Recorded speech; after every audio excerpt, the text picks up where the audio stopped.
This live stream is made possible by Headphones.com, the home of the 365-day return policy. Headphones.com has some of the best service and selection in the personal audio industry.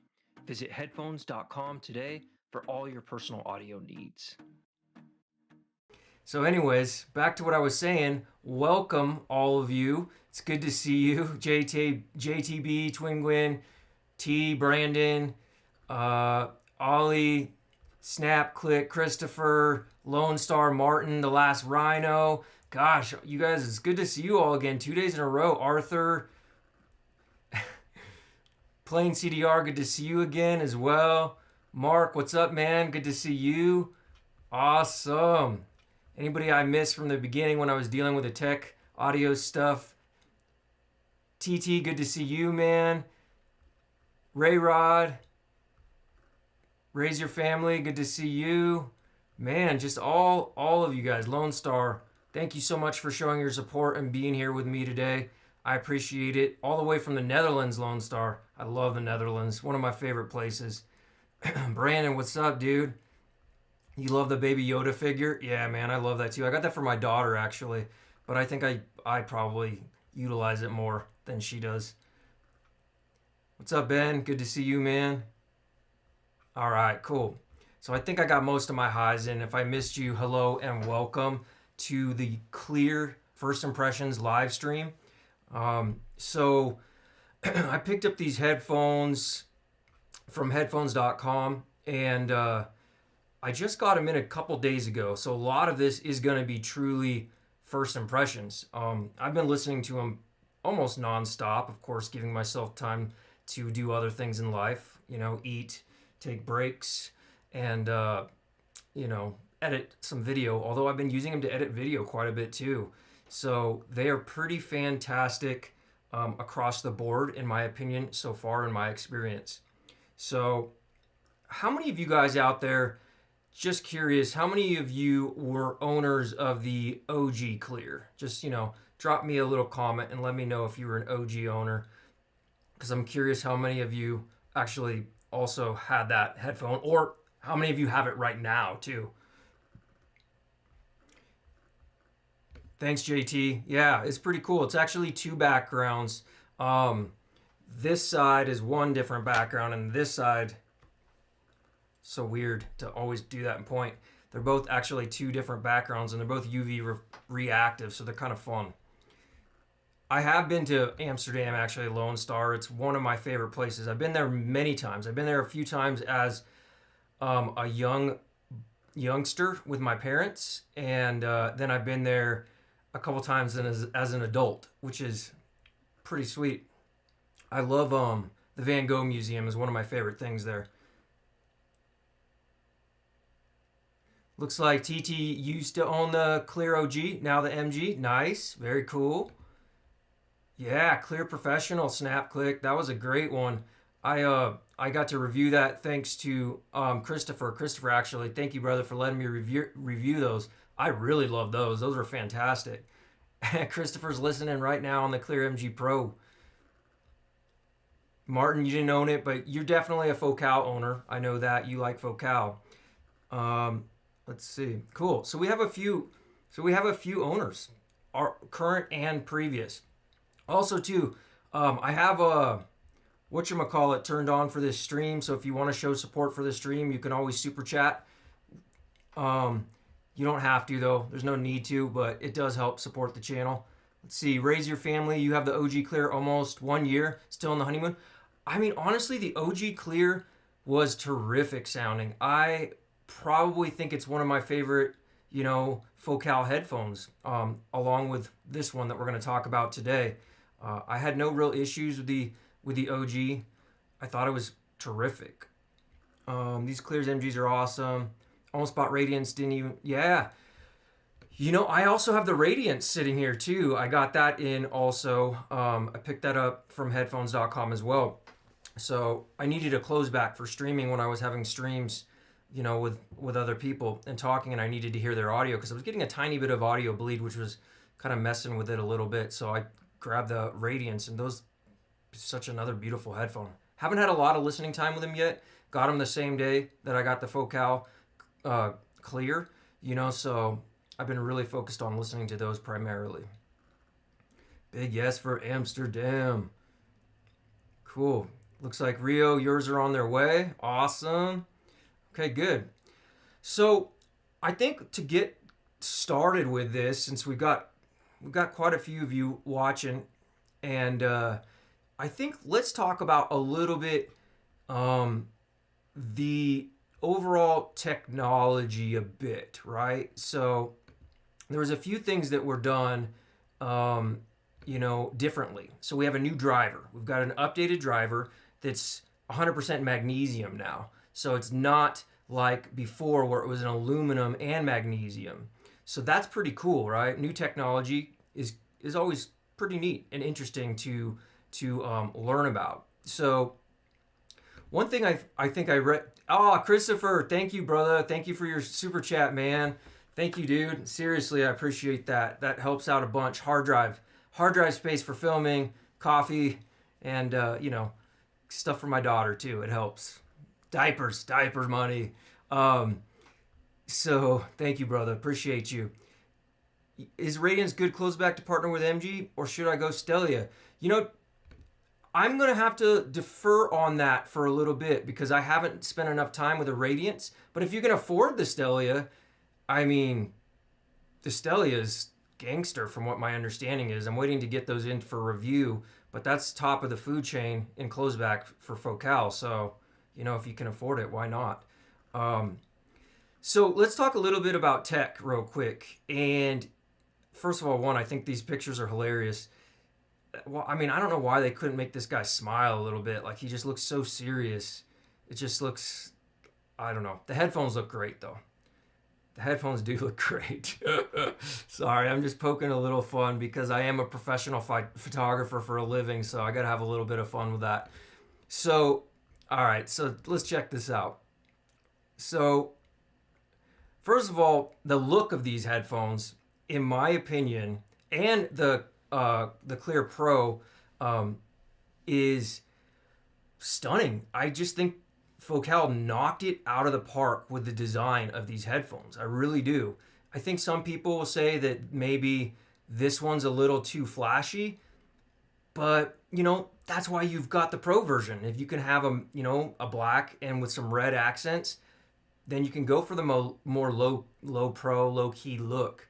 But I like these. I mean, the two-tone to me is, I gravitate toward that design as a photographer and looking for contrast.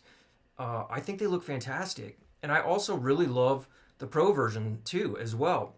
I love this new honeycomb grill that we have going on here. I think this is sweet.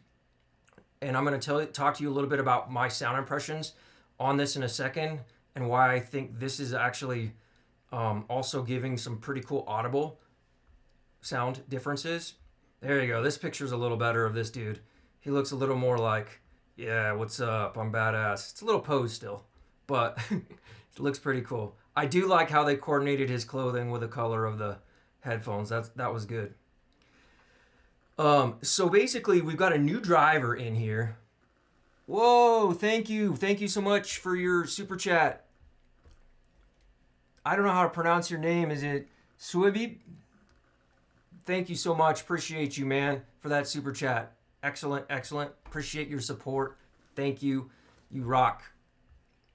I think with the technology, giving that new driver, the driver's actually lighter weight. I believe, if my memory serves me correctly, it's actually lighter weight than the Utopia driver, which is pure beryllium. So if you think about, from a technology perspective, how fast a driver that's lightweight can move and reproduce sound, there's some real scientific benefits to that. So I am pleased that they did update the driver with some new technology. And anytime you can push technology forward, I think it's a real positive. What do you guys think about the design? I'm just curious. I'm going to go back to the chat for a second here because I want to keep engaging with you guys, and then I'm going to bring up some more of the tech specs here. But what did you guys think of the new design versus the OG Clear? Do you guys like it? Is it too much for you? Is it not enough for you? What are your thoughts? Give me some thoughts.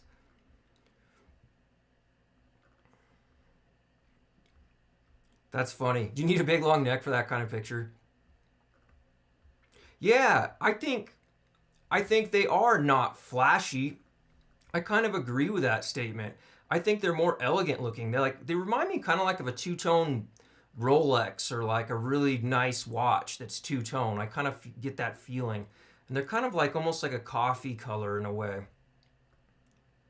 Yeah, some people, yeah, Bliznik, some people aren't gonna love the new color. I could feel that. And again, I gotta throw this up on the broadcast. Thank you again for that super chat. I appreciate you. Your support allows these streams to happen. Thank you. What else? Let's see. Yeah. Yeah, Don Draper. Yeah, Christopher, he does kind of got a Don Draper look to him. That's true. That's funny. I didn't even think about that until you just said that. That's hilarious. Yeah, some people are going to like the silver better, T. I could see that. Yeah, Lone Star, you're digging it. TT says much better in terms of durability. Clear OG pads would stain over time. Well said. That's a definite real thing, right? Because a lot of the owners of any of the Focal stuff that had like the lighter colored ear pads or headband, you know, suede underneath, basically would report that over time sweat would darken and stain it. So that is a good call. The grills are nice, but the color is a bit off for Thomas. Yeah, the Stellia is beautiful too. I'm really into both of the looks of these headphones. Let me move this down here so it doesn't block your guys' comments. Some people would have liked to have seen a removable headband.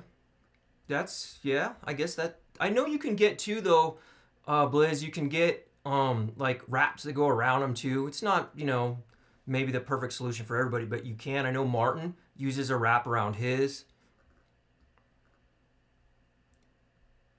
Yeah, and then there's some, yeah, Vlast Rhino, I could see that too. So you maybe do have a little bit of ZMF bias built in, but that's okay. I think ZMF is beautiful too. I think Focal and ZMF probably are my two favorite looking headphone designers, I would say. I think they both, especially with this iteration from Focal, I think they've really stepped it up. So I can really see that as, you know, my two favorites. Let me see. I'm looking at just a few more of your comments. Yeah, cables. So the cables, I would say I like the cables, but then there's some things I think the cable. Okay, so here's the thing. In my mind, the cables are better than the old cables because they're more flexible. So you can move them, they're more pliable, but they don't necessarily feel more luxury or nicer, I guess, if you will, if that makes sense. And for anybody out there that owns the MG, maybe you can, you know, maybe you know what I'm talking about. You know, so the cables are just kind of like, you know, they're really just basically a thin rubber, right? So I don't know if that's going to focus or not. We'll do this. Let me go like this and I'll show you. We'll pull over to this cam real quick. But the cables themselves, I feel like, are not necessarily, you know, like super, I don't know. You know what they remind me of, I guess? Like, kind of like a lamp cord. like a lamp cord that you would find at your, and I'm not talking smack, right? I'm happier with these cables than I am with the old cables, but they kind of remind me of like a lamp cord you would find at your grandma's house for an old lamp that plugs into the wall. Little bit nicer rubber feel and a little bit nicer pliability, but they're not like necessarily a luxury cable. Let's see. Yeah, kind of rubbery. Yeah, I agree. Kind of on like a rubbery feel to them, for sure. Yep, I totally agree with that. Let's see. So from the technology perspective, you got this honeycomb grill, and I don't know if anybody out there that owns this now can attest to this.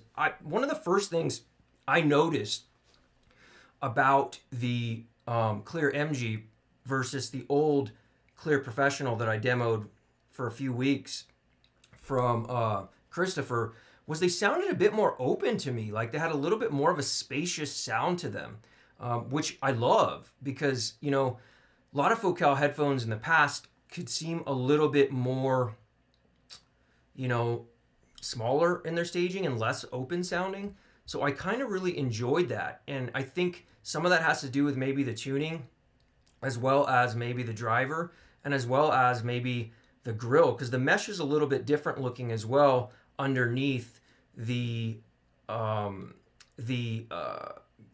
grid, as well as the pads are a little bit different. So, you know, they say that the pads are the same, but I know TT has already kind of, you know, hinted at he might have noticed that there were some differences between pad depth, you know, from some users to another. So we'll have to wait and see a little bit more information about that to kind of find out, you know, if there is some variance in the different pads. Let's see, SnapClick likes the cables better. Yeah, they're not as stiff. Absolutely. Totally, definitely not as stiff. You know, Rio, I don't have a lot of experience with the Black Dragon cables from them. So I can't really say one way or another, but I would say, I kind of mentioned this on last night's stream. I think cables do make some audible difference, but I think there maybe are smaller audible difference than some other things like an amplifier or a digital analog converter.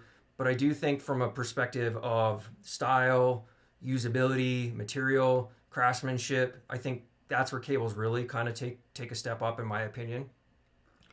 Yeah, Brandon, I think that's a good way to describe it. I think saying that they are more practical from a usability standpoint, but their aesthetics are lacking. That's like a perfect way of putting it, Brandon. That's exactly how I would say. I would describe them, I mean.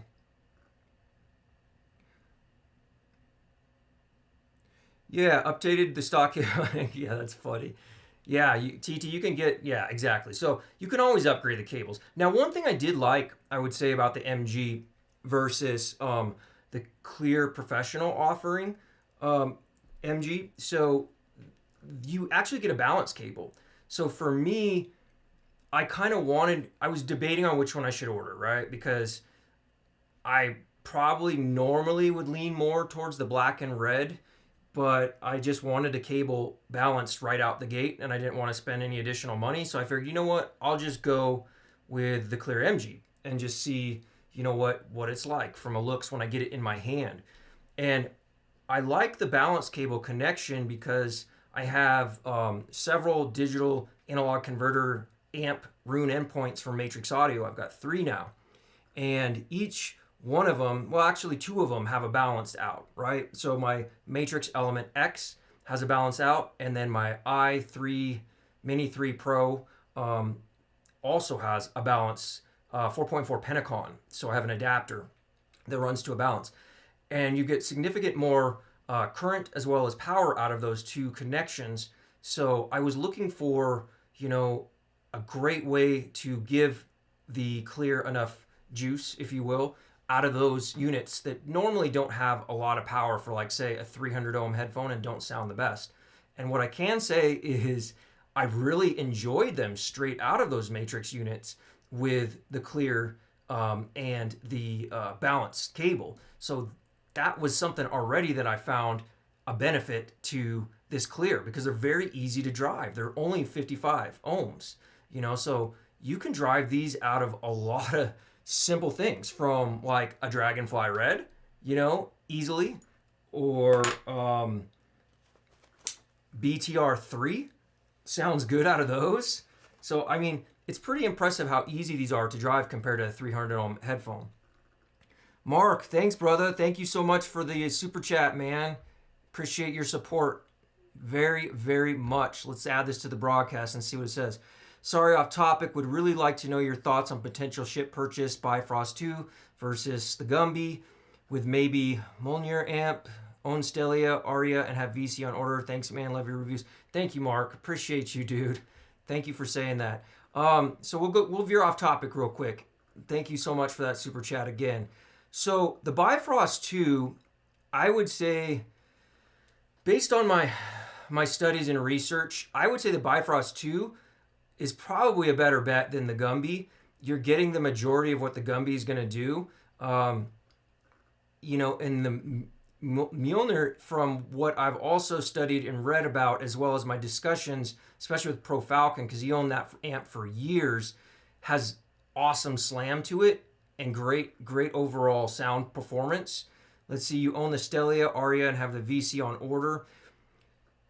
I mean, so what is your current amp you have right now? That's something you got to think about. What do you have currently right now? So what are you going to be comparing it to? And then what is your current DAC?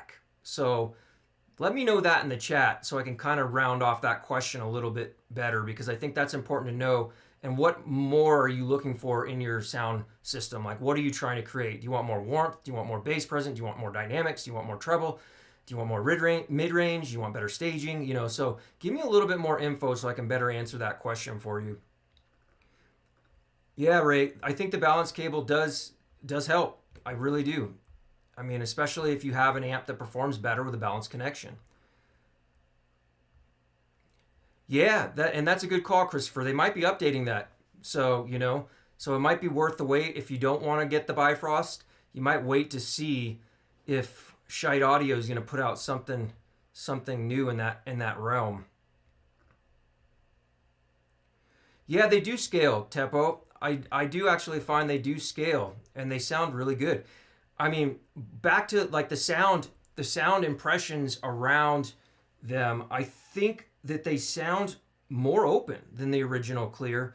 I feel like they also sound more balanced. So I don't know if it was a factor of the pads on Christopher's original Clear Pros, you know, if they were a little thicker, or if it was maybe just a different DAC that I was running them through at the time. But I felt like the bass levels were a bit actually higher on the Clear OG, just a little bit. We're not talking tons, but I felt like they were a little bit greater. Okay, so you know, now this could be from pads, this could be from the DAC I was using at the time. This could be because those pads were a little bit more worn in and used. I've seen some reports that more worn in used pads, you get a little bit more bass presence. Not sure the science behind that, but maybe, you know, maybe that's true. So I would say that the sound signature to my ears is more neutral and seems to be more open sounding and better in the mid-range, especially for vocals. Like, I feel like vocals on the Clear MG like are brought more forward in the mix and just sound way more special than on the original Clear. And I thought they were good on the original Clear, but I think they're better.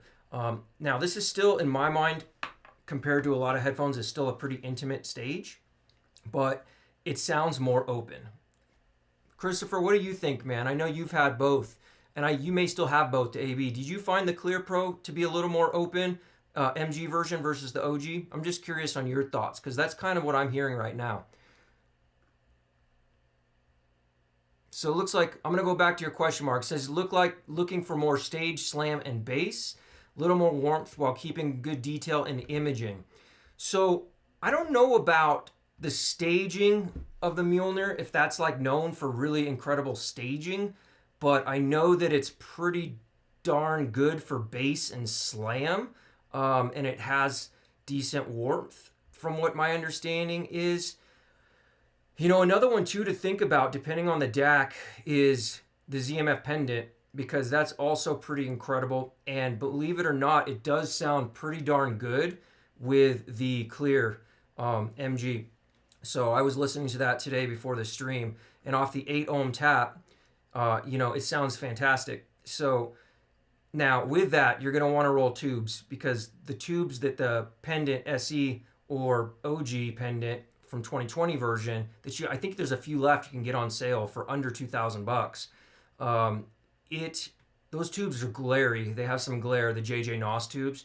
So the first thing I did is I reviewed it for maybe 4 weeks with those JJ Nos tubes, and then I started searching for new tubes, and I ended up with an Amprex and 2 Telefunkens, basically, which have a really expansive stage with really good impact, and then a little bit of warmth, which is like kind of my sweet spot. So it brings it just it's still pretty neutral sounding, but a little warmth and a little better impact and a little wider staging than what the JJs did. So that's another option too.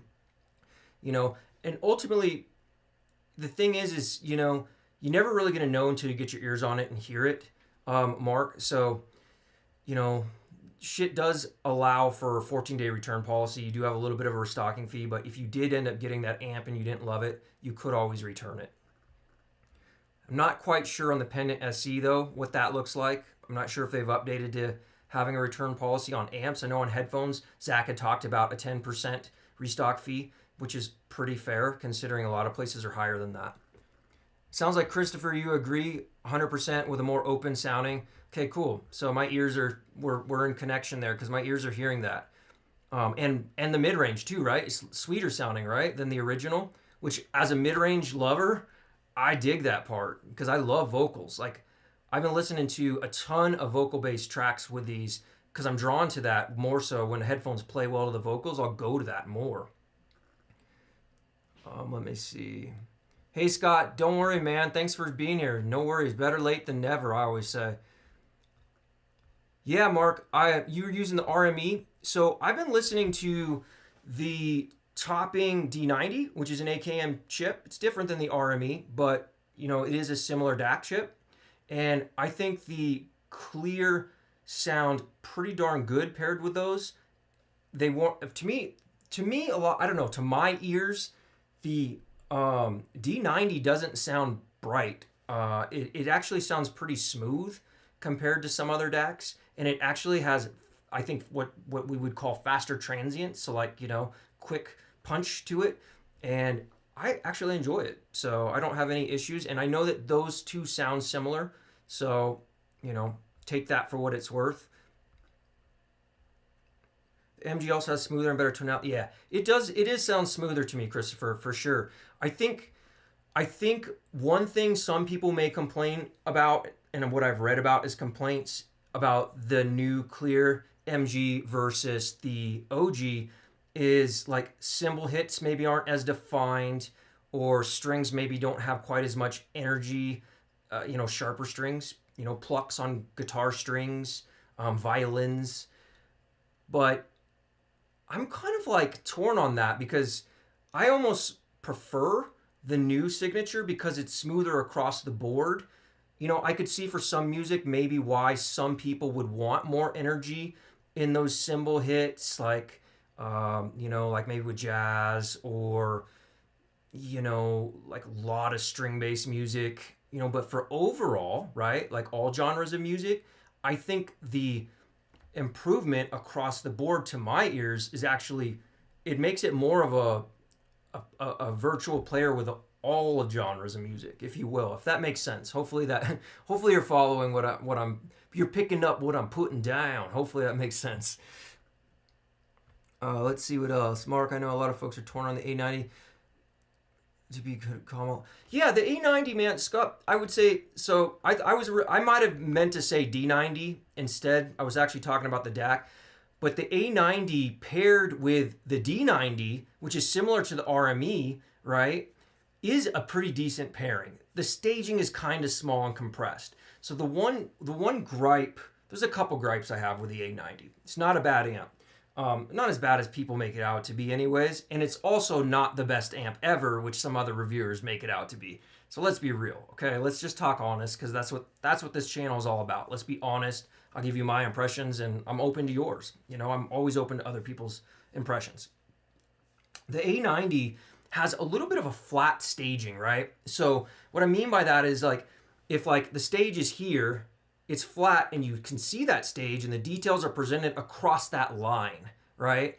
And there's a lot of details. It's a very detailed sounding amp. It's like pushing all that detail forward in that line. The issue with that is, you know, is for longer term listening, you know, it can become a little fatiguing, possibly for some listeners. And also it doesn't give a lot of depth in the stage, which is really important, I think. Good amps give you more depth. Like if you listen to a Class A amp, or tubes are really the best at this, in my opinion, you get more depth and staging in the music, and more holographic presentation of sound. So, you know, if you have the lead singer right here, and then you have the guitarist here, and then you got the drums coming back here, you actually can hear that more in the mix with an amp that has better staging and that's less compressed. So the A90, that's probably one of my biggest issues with it, is it kind of compresses the stage a little bit and pushes those details forward. It's very black background and it has very good imaging though. So it does have that going for it, but so it's not a bad amp. It's not as bad as people make it sound. Let's see. Voices do sound really good with these. Yeah, man. The clear MG voices and vocals just sound special, dude. Seriously. Yep, PF for Fo. What's up, PF? Yeah, they do, man. They do sound so good. Originally I was like, oh, I'm just going to pick these up. I'm going to buy them. I'm going to review them. And maybe they'll go on to a new home, because part of the game as a reviewer is you got to sometimes pick up stuff with your own money, review it, get it out, let people in the community know, to help keep bringing you guys new content. But now I'm torn. I don't know if these are going to go anywhere. I like these headphones quite a bit. I've really been enjoying them. And the fact they're so easy to drive is super convenient. I was thinking, oh, I'm going to get a DAP. I'm going to need a DAP and, have something out there. So summer's coming. I can sit in my backyard. I can listen to these or the Radiance. Man, I can power these easily off of a Dragonfly Red or a BTR3, or of course this big boy will take care of business any day of the week. You know what I mean? So your iFi Pro IDSD Micro Black Label. Scott, I have the Clear MG and the Radiance right now. They do compare in some ways, but I don't have enough head time to give you a really good answer to that question. So I'm going to give you a brief answer to that question. And as I get more head time, I'll give you a more in-depth answer. The reason why I do that is because I want to make sure I respect the product and you and make sure I give you the right answer and not just a quick answer. But I will tell you right out the gate, they're a warmer sound. So the Radiance is warmer. There's more bass presence than the Clear MG. And they're closed, so obviously, with a closed headphone, you have a different sound signature. So that's just very basic initial. I mean, I've got less than an hour of head time with the Radiance, so I'm going to reserve my more of my thoughts to where I want to have more head time with that. But there's a couple right there. On the right 2 amp, yes, Focal opens up even more, especially in the mid range. I totally agree with that, Christopher. I listened to the MG on the Mogwai OG before I shipped it off to its new owner, and it sounded fantastic. And it actually, for certain genres of music where I wanted more bass presence from the Clear MG, that slam from the Mogwai was pretty badass, like really cool. So that definitely, and I did notice that because that's a warmer mid-range amp, and so I was able to hear exactly what you're talking about. Let me make sure I'm not missing any questions. And if I do miss it, just pop it in again, guys, because there's a lot of stuff coming in, so I want to make sure I don't miss you guys. To my ears, there's a slight difference in the timbre between the Clear OG and the MG. Yeah. Yep. Yeah. I would say there is more vocals, TT, and forward and natural sounding. Yeah, I think it's going to depend on the amp as well for the drums and guitars, but I think that's kind of what I was alluding to earlier about the strings maybe don't have quite as much energy, and maybe quite as much pop from the drums a little bit. But I think you can curb some of that with the right amp and the right DAC. And that maybe, considering that this is a more neutral sounding headphone, and then if you want to add more energy in those areas, you could either EQ a little, or you could utilize maybe the right amp or the right DAC to bring you a little bit more in those areas. Yeah, Appetite for Destruction, Thomas. That's a classic. Absolutely. Rage Against the... Hey, what's up, Elnrick? Dude, thanks for showing up. No worries, man. It's Saturday. Appreciate you being here. Yeah, these really do tempo play really good with, so far, all genres I've heard from them. I mean, they're not going to be as open sounding as like a Hyphaman, where, Hyphaman really crushes it with orchestral or, classical. That's where you're going to really crush it with those headphones. So they're not going to sound that open, but they're a step up and they do sound more open than the previous generation of the Clear, in my opinion. This is all subjective, okay? But I think they do sound more open, which is, to me, welcome. I like it. I think it's a better step in the direction I wanted from Focal headphones. Awesome, Mark. Thank you again for another super chat, dude. You were showing me some love today. I appreciate you. Let me pop it up and see if I can answer this one. All right, so it says here, just started this hobby 2 months ago. Welcome to this hobby, first and foremost. I get severe upgrade. Yeah, I know. We all do, okay? We all get that even at this stage in Head5 game, I'm over 2 years or around 2 years now. I still get it too, man. We all do. We want to hear more and more stuff. And here's what I would tell you. Spend enough time with what you have first, okay? And I mean, several months, at least maybe 6 months. I try to keep stuff for a year at least to really get a feel for the sound of that item. Unless it's just for review purpose. But if it's something I really like the sound signature, I try to keep it in-house for a while, to really get a feel for it. And then do bring in more things slowly so you can be careful with your budget and, just don't blow all through your money. Unless you got money to burn, then go for it. But it is important, I think, though, to bring in new stuff. And I'll tell you why. You don't really understand what differences there are in sound between amps, DACs, and headphones until you start doing a little A/B comparison. So I think it's okay to want to upgrade and bring in new stuff and compare. Just be careful with your budget, so you're not spending more than you should be, but if you have some money and you can, definitely do it. One thing I will say though, when I first got into this hobby, I probably was investing on the very low end, which is good in a lot of ways, but you kind of sometimes miss out on some things, right? When you do, I feel like if you're spending a lot of money just on the low end and the low end only, and you have these nice clear MG headphones, but you're giving them very poor quality amp or DAC, you're maybe not getting everything you can from those headphones. So that's something to be mindful of. Let me look and see. That's here. You guys don't want to go broke trying to save money. Looking for close to end game. Damn. Well, end game, Mark, is really kind of one of those things. It's this term, right? Also as well. I'm going to throw that back up there. I want to spend a little time on your question because you supported with a super chat. I don't think there is such a thing as end game. I'm going to be really honest with you, man. The first thing I would try to do, Mark, is not think about end game. And especially, trying to save money, and going for an end game. Most end game DACs, we're talking 2,500, or what people would consider an end game DAC, we're talking 2,500 and up. Okay, so if you're trying to save money, which I believe you said, and don't want to go broke trying to save money. Oh, I see. Well, if you want to jump straight in and you don't want to learn along the way, you could do that. But I feel like you're missing something important in this hobby, and that's growing and learning as you go. And most of this stuff can be sold very easily on Head5 or other places, and you lose a small percentage of it because there's other people new to the hobby. But if you want to go straight to an end game amp and DAC, there's a lot of options out there, but it's really going to depend on what kind of sound signature you want.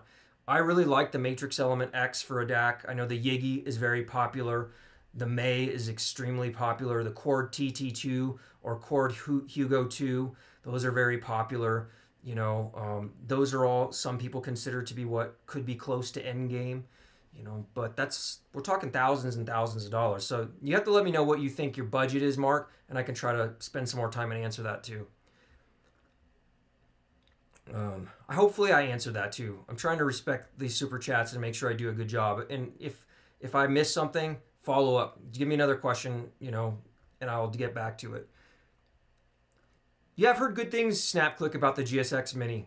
What's up, DP? Welcome, buddy. Good to see you, man. Thanks for coming. Yeah, the Cayenne C9, Scott, over the A90. I have to check that Cayenne out. Yeah, I want to try to get one of those Cayennes in from headphones.com and check out their amps. I've heard good things. I'm going to see if I can get caught up real quick on the chat so I don't lose anybody. Some questions. No problem, Scott. Yeah, I'll give you more details, man. I know I'll see you again, and I'll give you more details on the differences between the Radiance and the Clear. Yeah, SnapClick, I agree, man. I think the Phonitor is great for mastering, video editing, but it's also one of those ultra clean, ultra clinical, if you will, or well measuring type amps, similar to like the A90 or the THX style amps. So I think it's great, but I think that it wouldn't be my first choice for overall music enjoyment, if that makes sense. But I think it's pretty incredible as far as staging and detail. And I edited a few videos on it, and it's probably one of the best amps I've ever edited a video on, because you don't miss anything when you're editing.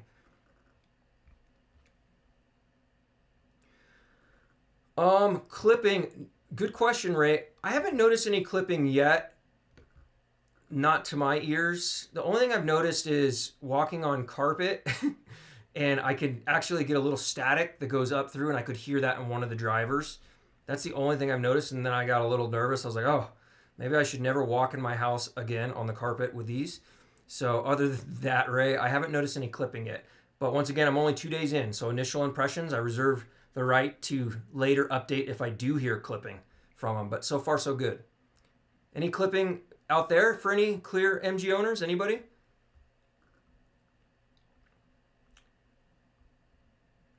Let's see. Sorry for your wallet in this hobby. Yeah. I mean, it's an investment. This hobby is an investment for sure. JTB, I had to step away. No problem, buddy. And came back. Are the Clear MG or OG Clear? Yeah, JTB, honestly, man, they are good on tube amps. I've always appreciated the Clear off of some kind of hybrid.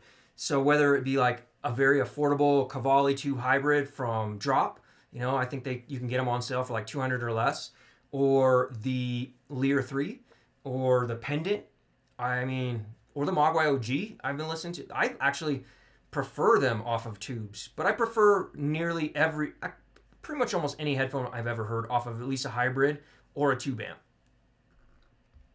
Let me see here. I'm just going to get a little bit more caught up. I'm almost caught up with all the questions and comments. Definitely don't have money to burn. Yeah, Mark. So then what I would say, man, is take your time. I would avoid just listening to just the stuff that everybody says is the best well-measuring stuff. So what I would say, Mark Yoshihara, I like your last name, that's cool, is I would say check out like maybe one good reviewed well-measuring amp to see if you like that sound signature. Check out one really well-respected tube hybrid, see how you feel about that, and then check out maybe one full tube amplifier, and that kind of will give you some ideas and thoughts. And you don't have to spend a fortune. There was a really good stream on tube amplifiers, $1,000 and less, that we did a few weeks back on this channel, so you can go check that out.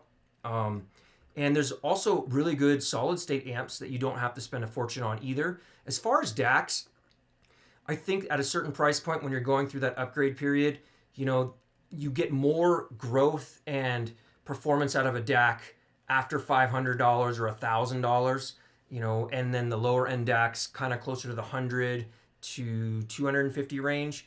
It's similar level of performance, and what you're really looking at between them is feature differences. Looks like Christopher hasn't had his Clear MG clip and never had that issue with the Clear OG. Yeah, see, same with me. I never had it with Christopher's. They never clipped when I borrowed his. And I haven't had these, but I listen at, between 65 to 80 usually. So I don't think I'm really pushing them that hard to make them clip. And here's the thing. I looked for this last night. In fact, the people that are on my Discord that are part of my membership to my Discord area and my audio community there, they can see the tracks I'm listening to pretty much when I'm doing gear reviewing. I put them up in an All About the Music Discord thread, and I put these through some torture tracks. I did several. Let me tell you what they were. Why So Serious was one of them, which is known to make headphones clip. I put it through several off of that Batman soundtrack. I put it through, let me see if I can bring it up on Roon for you, and I will tell you some heavy clip tracks that you can get. There we go. Let's see here. Bear with me as I click around and make this happen. And I go to, let's see, bam, bam, recents. Let's go to my recents. Where are you? Oh yeah. I need to go back one. Maybe two.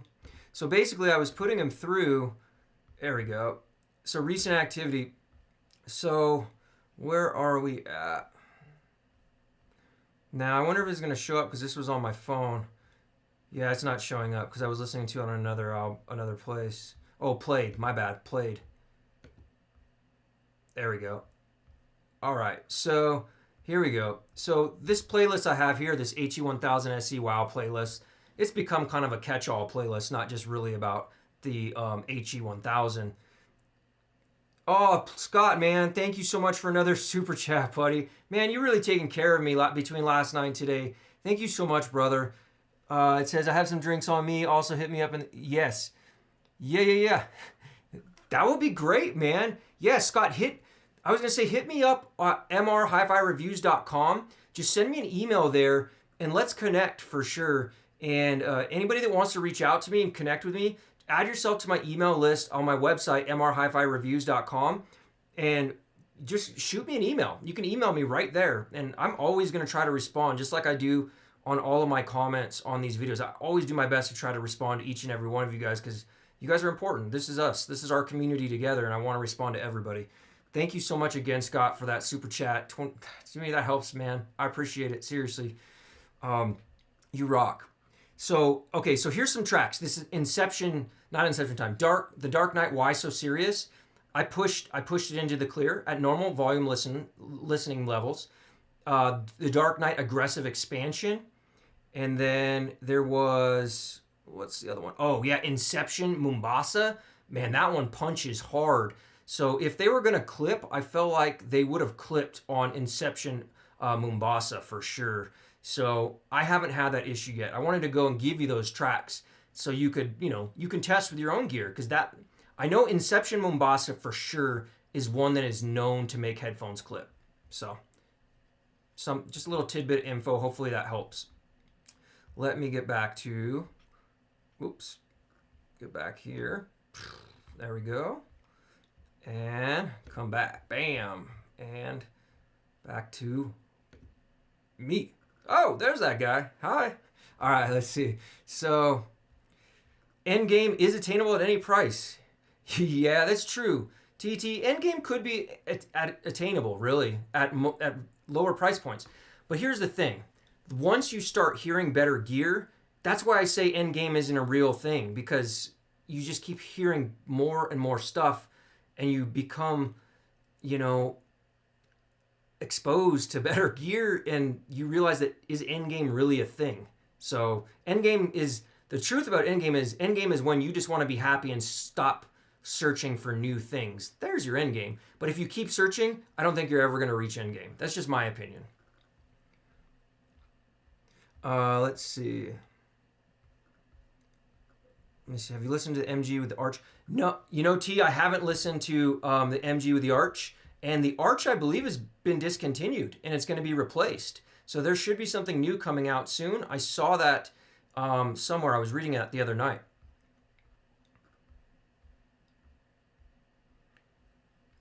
Let me see. I'm just catching up on the chat again. Yeah, ignorance can be bliss, Brandon. And especially if you're a new listener, you also might not hear all these subtle differences because you haven't had enough practice listening time to really hear the difference. So at the beginning stages, ignorance is kind of bliss. Thank you, again for another super chat. I just saw that, man. Thank you, brother. I missed that from earlier. No worries. Thank you for supporting the channel and supporting me. I appreciate you so much. Yeah, and yeah, we can chat more anytime, man. Like I said, hit me up on the website. I'd love to be a help any way I can with your journey in this audio world. It's so fun. So whatever I can do to help, just hit me up, man. Thanks again for your support. Let me see here. Just getting caught up. Yeah, this is kind of the way I feel too, TT. I had the Focal Utopia for a while, and I did a review on them. That was the first actually in-depth review I ever did on a Focal headphone, besides their close back, and that was kind of my first review I ever did on a written format. So I also would feel that the Clear to me is better balanced.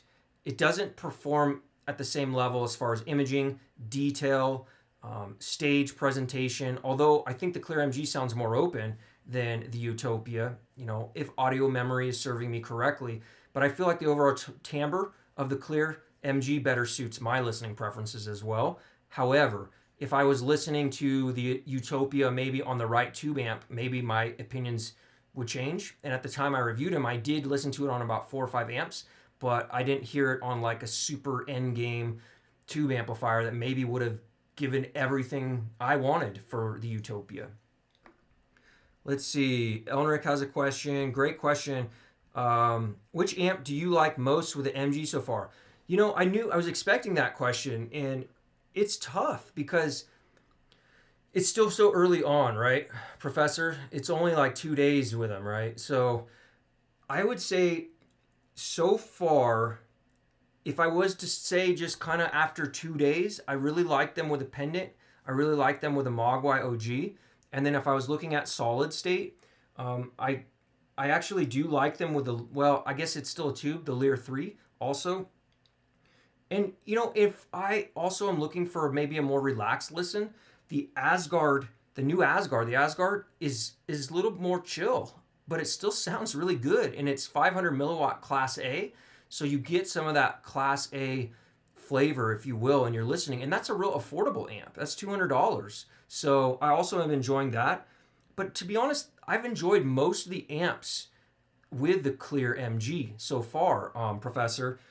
I would say probably the more technical sounding amps with the Clear MG haven't been my favorite for enjoyment listening, just because the Clear MG has a pretty neutral sound signature, right? I mean, like neutral. I don't feel like it's, bright. I don't feel like it's warm. I feel like it's like neutral. So if you want a little more warmth, then I'm going to like a warmer sounding amp, or a tube amp. And I think the tube amps actually take that more spacious open sound of the Clear MG and give you a little bit better euphonic stage that only tubes can really do. So of course you're gonna know me, Professor. It's gonna be tubes. Tubes is probably always gonna be my favorite. But I mean, even this little guy, I was listening to this before the stream. This little iFi, it's got a warm and punchy sound to it, the IDSD Micro Black Label. So if you don't want to spend a fortune, you're like, man, damn, Marcello, I just spent $1,500 on these Focal Clear MGs. Don't try to make me spend another $2,000 on an amp.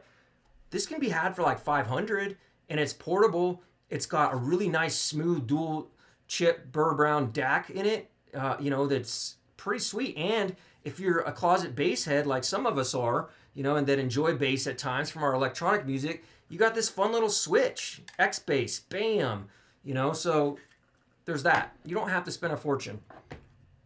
So far, I've been enjoying them off of most everything I've heard. Great question. Thank you, Elnrick. Sounds clean to me. Clipping on the OG at very high volumes and bassy tracks. Yeah, have you gotten some clipping, Raise your family? I haven't. We were talking about that earlier. I haven't got any clipping on it yet. Yeah, the Flux FA12, right? I'm interested in reviewing that amp. I actually reached out to Flux. They never even emailed me back. So, maybe they're super busy, but I may have to reach out to somebody from the community. I know Sheldon's got one. You've got one. Maybe somebody, I'll reach out to one of you guys to borrow it for a few weeks to try to review it for the community, because I just haven't heard back from the manufacturer yet, unfortunately. But, people are busy. I get it.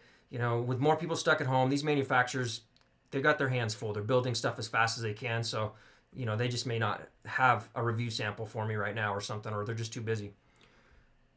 Snapclick, what's my favorite DAC? You know, I have heard a lot of different DACs now. Probably not as many as some people, but I don't necessarily have a favorite.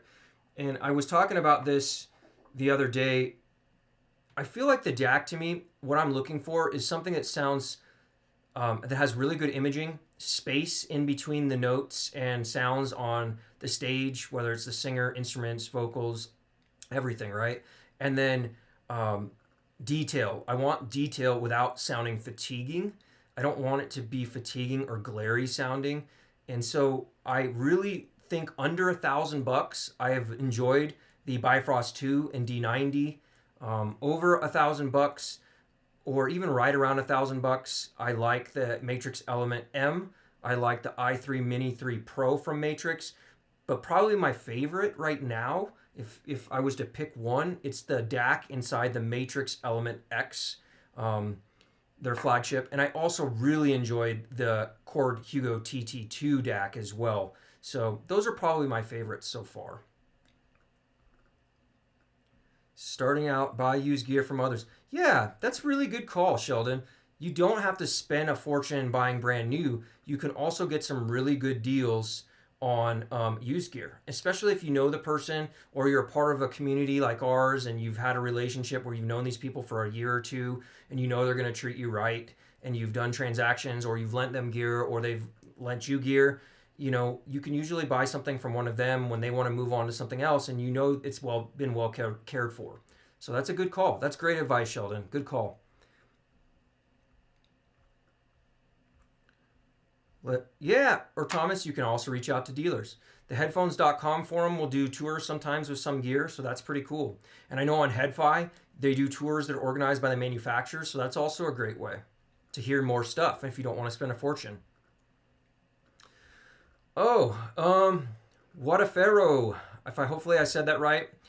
How would you say the Clear MG compares to the headphone? Well, from a comfort perspective, I'll tell you right now, the Clear MG is 10,000 times more comfortable. Just because it's lighter weight, right? It's like almost half the weight. The Clear MG is only 450 grams. So what is that, like a pound? And it is super well balanced. You know, from a sound perspective, you know, I have to go off audio memory because I haven't had the headphone for a while. I did review it. But if you go watch my headphone review, I do talk about a little bit, I believe, in that review, as well as the Clear Professional, how it compared some to the headphone. So that might actually be a more current, because that was a current listening. But I feel like you have probably maybe an overall slightly better tonality maybe from the headphone, especially like in strings, if memory serves me correctly, like violins. And I think there's maybe more bass presence and punch from the Clear MG versus the headphone for sure. And the soundstage though on the Clear, on the headphone is definitely wider than the Clear MG, and it's a cool stage. The headphone's got a really cool stage, and detail. It's going to be hard for me to remember on detail comparisons, you know, off of audio memory. But go watch my headphone review later today, and also the Clear Pro review that I did back, and that might give you more current thought processes because I did those reviews one after another. If in a perfect world, I'd keep everything and have everything on hand and own it all, so I could give you more current, constant listening. But you know, that would take millions of dollars that I don't have yet. Let's see. I have a topping D90 A90 stack for next upgrade or side grade. Was looking Bifrost 2 and a Jot 2, or replace the D90 with a Bifrost. Yeah, Lone Star, great question. I had the Bifrost for a very long time. I only recently traded it away in order to go towards a closer endgame style DAC in the matrix-element-m-dac-amp. And the Bifrost and the D90 DAC do sound different. So you will hear a different sound signature from those two. You have a smaller stage to my ears on the D90, but you have a faster transient response, which is really enjoyable with the D90. You have a more euphonic kind of holographic stage presentation from the Bifrost too. So they're actually, yeah, they're kind of like a side grade, you know, or depending on what you like. Or you may say that the Bifrost is a little better, or if you're a certain kind of listener, you may say the D90 is a little better. So I think you could probably enjoy either or of those two. And the newest Jotunheim I just got yesterday, and I was listening to that quite a bit last night. So far, so good. I don't have anything glaring about it yet, so I need more time with it. But that could also be a really, yeah, that could be a cool stack to really compare those two. I think you're going to find some similarities, you know, in both of those, but you're also going to find some things you might like about one better than another. So that, and I would say that's kind of a side grade to your point. That's more of a side grade, not necessarily a huge upgrade one way or another. Oh, I just got caught up to Scott's super chat. Thanks again, man. I know you're gone. You might catch us on the rerun, and I appreciate that super chat again, man. Okay, I'm gonna try to get caught up, so bear with me one sec. Yeah, I found that they say more pose on the new OG Clear. Yeah, I do too. I think so too. What is your opinion on a shite audio stack? I mean, I like shite audio. I'm trying to not swear on streams because I know YouTube doesn't appreciate it. I know, so that's why I'm saying shite audio. I like them. I think they're great. I really do. I think they make awesome products. I've been an owner of their products since my very beginning in the Head-Fi journey, and they've always treated me right, and I think they're a very good value. Brandon, you come from a speaker background. Yeah, me too. That's my background. 2-channel and surround sound. I mean, I sold 2-channel and surround sound for Magnolia Hi-Fi for you know, and Best Buy for 12 years. So that's kind of my thing too. So headphones is really, you know, in the last 2.5 years where I got real serious about it. You know, obviously longer with headphones, but really serious about it.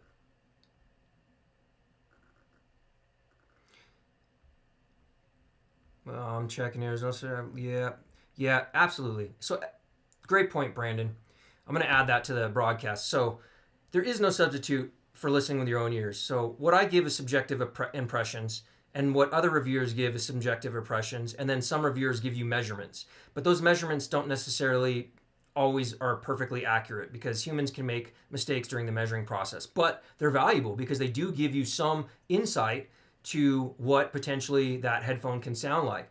However, measurements and subjective impressions are never a replacement for you getting your hands on the gear and your ears listening to it yourself. So that's a great point, Brandon. Well said. Yeah, T, true artists are never satisfied. We're always trying to create the next best thing, aren't we? It's true. All right, let me try to get caught up. Tubes! That's right. I'm way behind on the chat, aren't I? Tubes! MDR excellent at detail retrieval. Yeah, Ray, I believe so too. I think they do. The Clear does get deeper into the mix, and there is a better staging capability, I believe. That's one thing about the original Clear. I didn't feel it staged as well. Like, I mean, it just didn't to my ears. So I think that this Clear MG and the Clear MG Pro is a step up. So if you appreciate better staging, I think you'll like the new version better. But that's just me. Once again, that's my subjective opinion, so maybe you won't, but I do. Almost getting caught up here. Yeah, Martin, dude, it's so funny you were saying this, Martin. So now that I have 2 Clears in the house, I used to own the XDSD, and I was really thinking about getting another one, but I want them to upgrade it. I want Bluetooth 5.0. So I believe the XDSD is only 4.2, the old, and I know it's still Bluetooth, so you're not getting the best, but I would like to see iFi upgrade that to 5.0, and then I would like to add that back because I think, man, I got myself some suspenders on right here. I could pop that little iFi in right there and just listen with my headphones. I totally am with you. I like the XDSD, and I only traded it in and upgraded it to go to the big boy because I wanted more power delivery.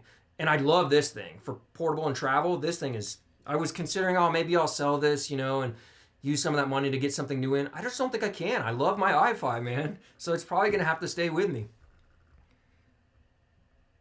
Yeah, Ray, I definitely want to review a Flux. I definitely do, man.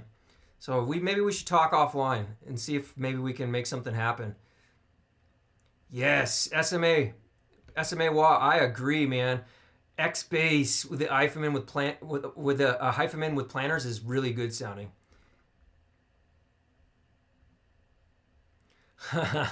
DP. Yes, Zach has a way of doing that, doesn't he? ZMF has a way of, you think you've reached your end game. Like, I thought the Aeolus was my end game, and I still love that headphone.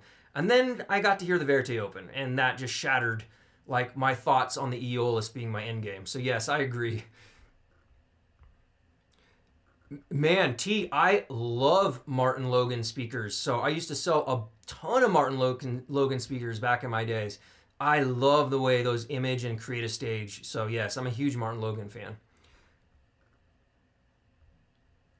Yes, Ray, I agree, man. The Matrix Mini i3 Pro, you're gonna laugh, but it's my bedside rig. I got that, and then I just swap different amps in with it. I was listening last night to I listened a lot yesterday. So after the stream, I listened into my listening chair room with the Matrix-Element-M paired with the Jotunheim, paired with a Lear 3.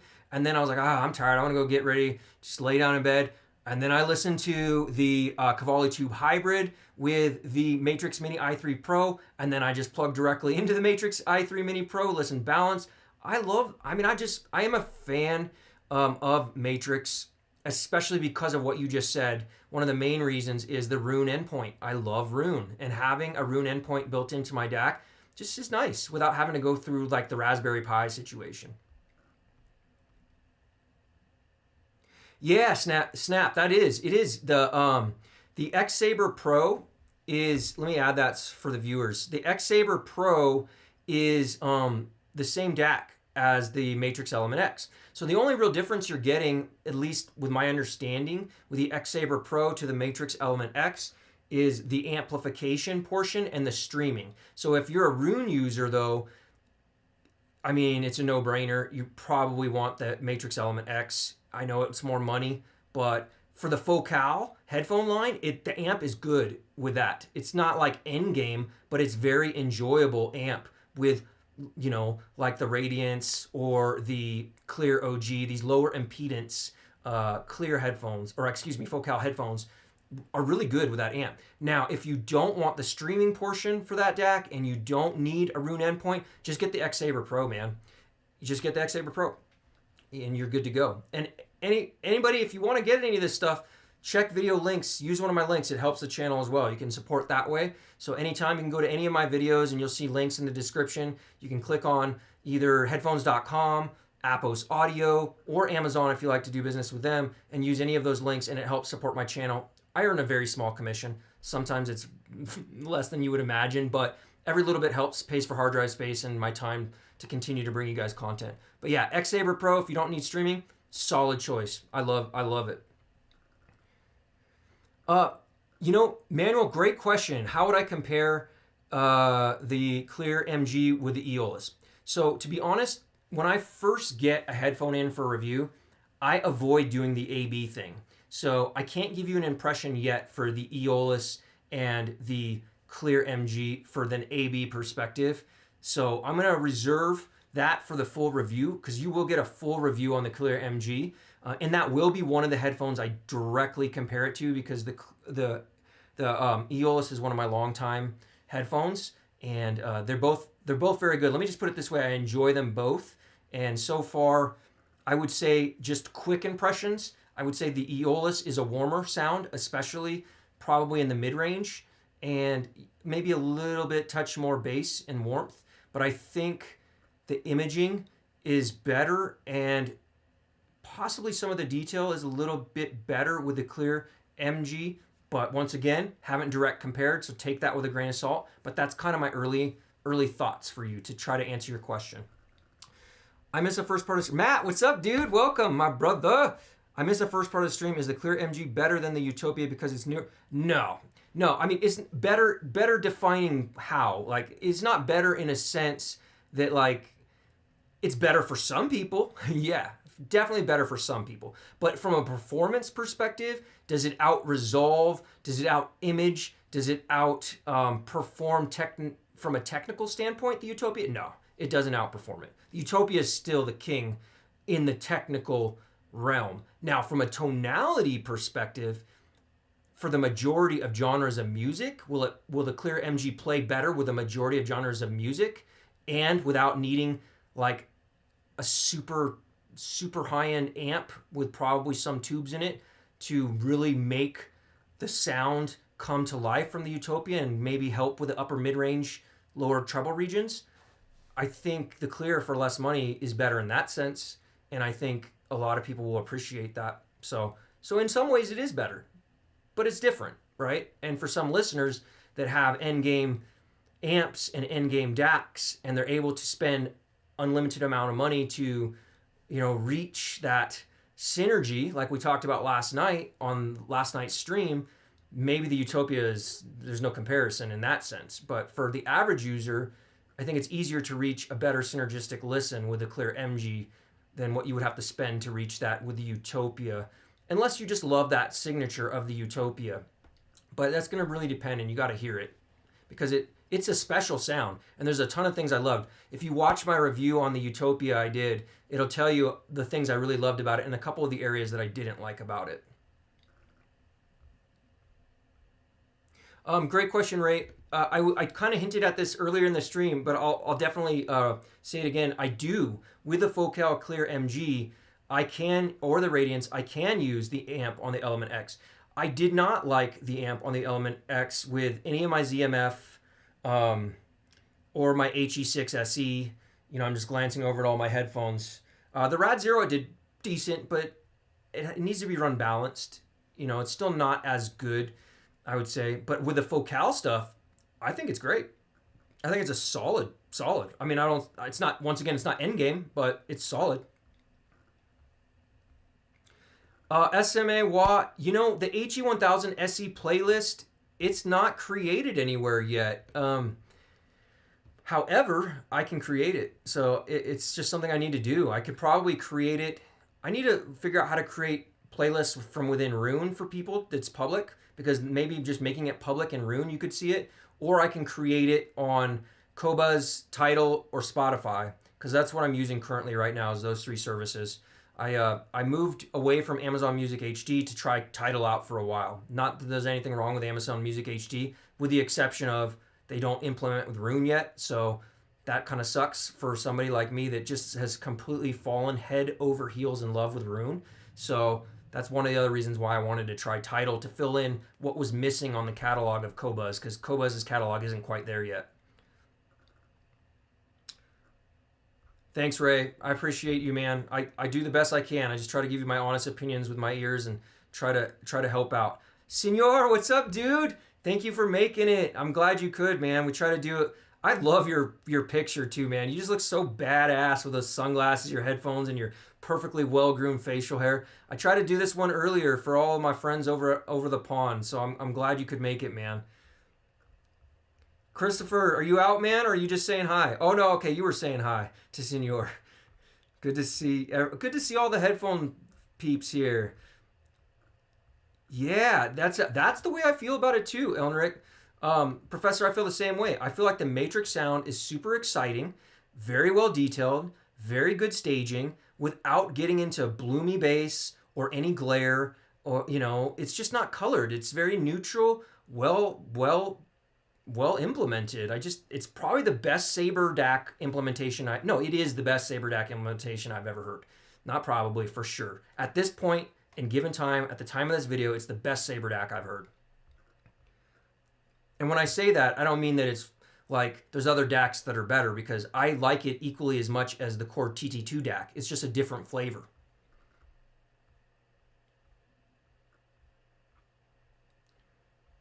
Okay, Tepo, I haven't, brother, I haven't heard the closed version yet. So, I'll let Elnrick chime in on that, and Sheldon, I think he's in the chat somewhere. I'll let them chime in on the Verite closed, but they're similar sounding to the Verite open. And I've had a pretty good amount of time with Verite open. I'm working on that review right now for Zach, and I actually added them to my collection because I like them that much. So there's a testimonial. If I add it to my collection permanently, if it came in as a review sample, you know I like it. So the Verite Close, from my understanding, is more three-dimensional, and it's got a bit more sub bass punch to it, and sub bass rumble, I guess, if you will. Whereas the Verite Open is a bit more open sounding and maybe a little bit more detailed. So, but I'll let Elnrick and the gang kind of mention their thoughts on that in the chat to help you with that one, because I haven't had ear time with that yet, so I don't want to say something and be wrong. But those are my impressions based on what I've read and people's ears that I trust. And also from Zach's website, because he also describes the differences. And I trust Zach. Snow Ranger, what's up, dude? Thanks for coming. Yeah, man. You can always go back and watch it. This will be, I'll leave it up. Yeah, Martin, you like to use XDSD with your cable phone and running USB audio? Yeah, man. And Kobas, I like iFi, man. I mean, I don't know if you guys saw my recent review of the iFi Pro iCAN, but you could probably tell that I really thoroughly enjoyed that amp, and I'm an iFi fan. I have been since the beginning of this journey. That's a great idea, Christopher. That's exactly what I'm going to do. I'm going to post my playlist on my website. Well said, brother. You know, just look at you, just always looking out for your brother. Thank you, man. I appreciate that. That's a smart idea. And that way I can keep updating it too. So as things change, I can just drop it all in one place. You got a list of everything, what I'm listening to, what my music, there it is. Now that I have mrhifireviews.com, that's a perfect opportunity for me to do that. And also probably the gear that I'm reviewing stuff with. So that way you have a list of what my current stuff is that I'm reviewing and learning to, you know, match together from a synergistic standpoint. All right, I'm caught up on the chat. Yes. Yes. Okay. Yes, Roon is dope. If I missed anything, I'm sorry. Please re-ask it and let me know. And if I missed any super chats, goodness, I hope I didn't. But if I did miss a super chat and you donated some kind of sponsorship to the channel, please leave me a comment down below saying I missed your super chat, and I'll go back because it got a little bit crazy for a moment. I couldn't keep up. So back to the Clear MG. Is there any specific questions you have for me about my initial impressions? And I'm going to go into them, but I know there's delay, so that's why I wanted to ask that real quick. So build quality wise, I think it's on point, if not better than the Clear OG, because I like the design better. I like the color of the ear pads better, so you're not going to get any staining issues in my opinion. The headband is real leather, and it feels wonderful. Like I mean, when you hold these, they are luxurious feeling and looking. I like the honeycomb grid. I think that's a step up in design, especially from an aesthetic. You know, and I like the sound quality as much, if not maybe slightly better than the OG, but at least as much. You know, and I haven't AB'd, so that's why I say at least. But I really do enjoy them. Okay. Yeah, I like Audio Nirvana too, David Joshua. I use Audio Nirvana too. In fact, I had before the stream started, I had Audio Nirvana running on my iMac, and then I had Roon running on my Mac Mini because that's what I use as my Roon server, and I enjoy them both. And you know, if you're not ready for Roon, Audio Nirvana is very affordable and it's very good. The thing I don't like as much on Audio Nirvana is the user interface. I just don't think it's not even close. But the sound quality is amazing. I don't know which one I would say is better than the other from a sound quality perspective, but I think they're both enjoyable. And they're definitely better than listening to just straight Spotify. All right, cool. So think about some other questions for me on the Clear MG. And, you know, also maybe let me know, drop me a comment on what you would like me to compare them to. So I'm thinking I have a couple headphones in mind that are kind of similarly priced that I want to compare them to for the actual full review. So when I do my full review, I have some ideas. And if there's some stuff you would like me to compare them to for that full review, let me know. Maybe I can get somebody from headphones.com to send it to me. Maybe Taryn will send it over, or I'll try to pick it up with my own cash. SMA Was Super Chat. Thank you, brother, for your Super Chat. Support for... Yes, man. Thank you, brother. I will definitely do that. I will do that. And especially since you gave me a Super Chat, like... I'm committed to that because that was you showing your support to me, and I'll definitely show it back to you as well. So I'll put something together with my playlists. I'll probably put it, maybe I'll either put it on the news section of my website, or I'll create just its own tab and it'll just say music and gear. Maybe that's what I'll do, music and gear, and it'll kind of have my current stable of what I'm listening to for test tracks and my current gear that I'm utilizing for reviewing. How's that sound? Thank you, man. Thank you so much for the super chat support. Matt Hilty, thank you, brother, for the super chat. You rock, dude. Thank you so much for your support, man. Let's see. Had to get the Monitor 2 and tube roll, 5 to 6 sets to use for the Utopia. Not an easy headphone. Yeah, man. I feel like the Utopia is probably one of the tougher ones to find that synergy for. And I think the professor last night on our stream said it really well. It's harder to take a headphone that has more issues, especially maybe in the treble or lower treble or upper mid-range, and fix that with an amp or a DAC than it is to maybe add a little more energy in certain areas. You know, it's kind of more challenging. So let's see. Had to get a Monitor 2 and tube roll, 5 to 6 sets of tubes for the Utopia to pair amps. Any amps that pair better than the Monitor 2. I don't have enough head-fi time with the Utopia to say, but this is what I would recommend. I would say it needs to be something that's a little smoother, because the Utopia is extremely resolving, like extremely resolving. So you already have that going for you. So I would think from a synergy standpoint, finding an amp, you know, that maybe will not add more resolve onto that, unless you want that, would be the direction to go. Maybe something from Felix Audio. I'd have to look up the impedance rating on the Utopia, but maybe something from Felix. I know that Woo. There's a couple people that really like some of the Woo amps with Utopia, but I don't know them well enough to know whether or not they're full-on treble heads or if they just really appreciate that sound. But I would definitely say tubes, and I would get away from maybe a solid state or a hybrid tube, and maybe something that's a true tube topology to really kind of smooth things out a little bit for the Utopia, if that's what you're going for and you want to smooth them out a bit. I don't know if that answered that question as good as I could or should, but that would be my thought process.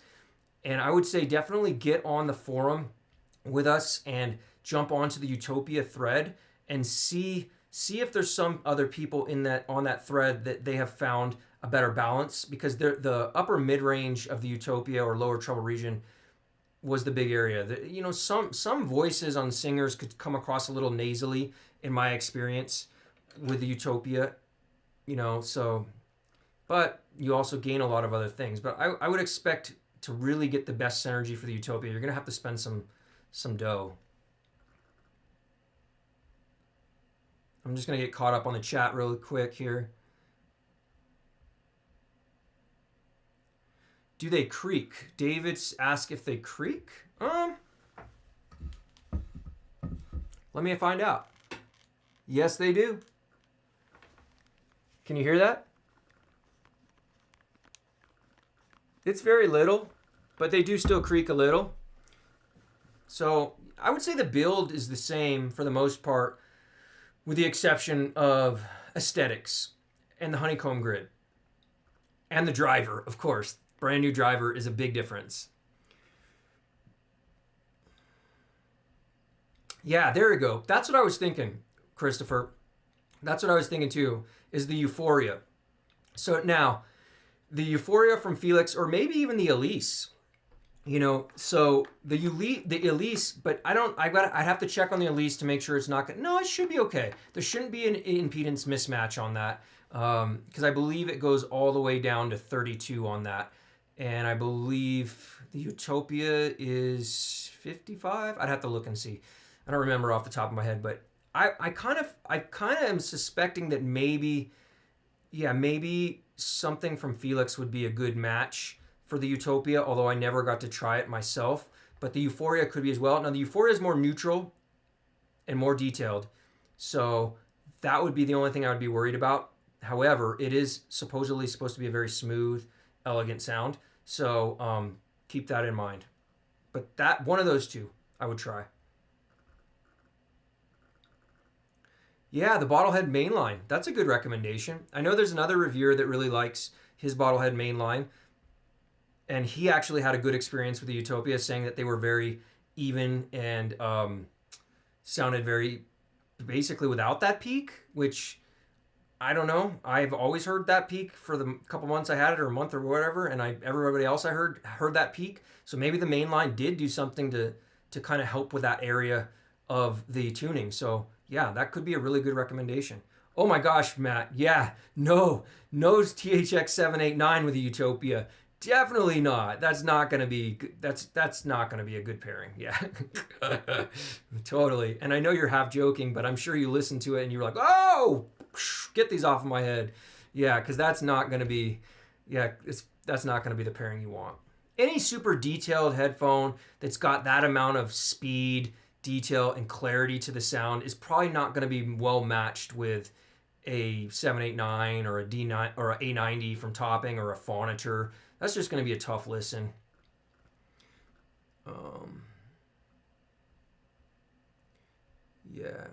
Yeah. Okay, cool. I think I'm caught up on the chat. All right, good. So let's see. All right. Everything looks good over here. Stream looks good. Yeah, right. Matt, poor Matt's ears with that THX 789. Okay, so what else? So as far as what the clear MG comes with, it comes with a awesome portable travel case, which I'm sure you saw in my unboxing video. Pretty cool. I love these little cases, and they do travel well.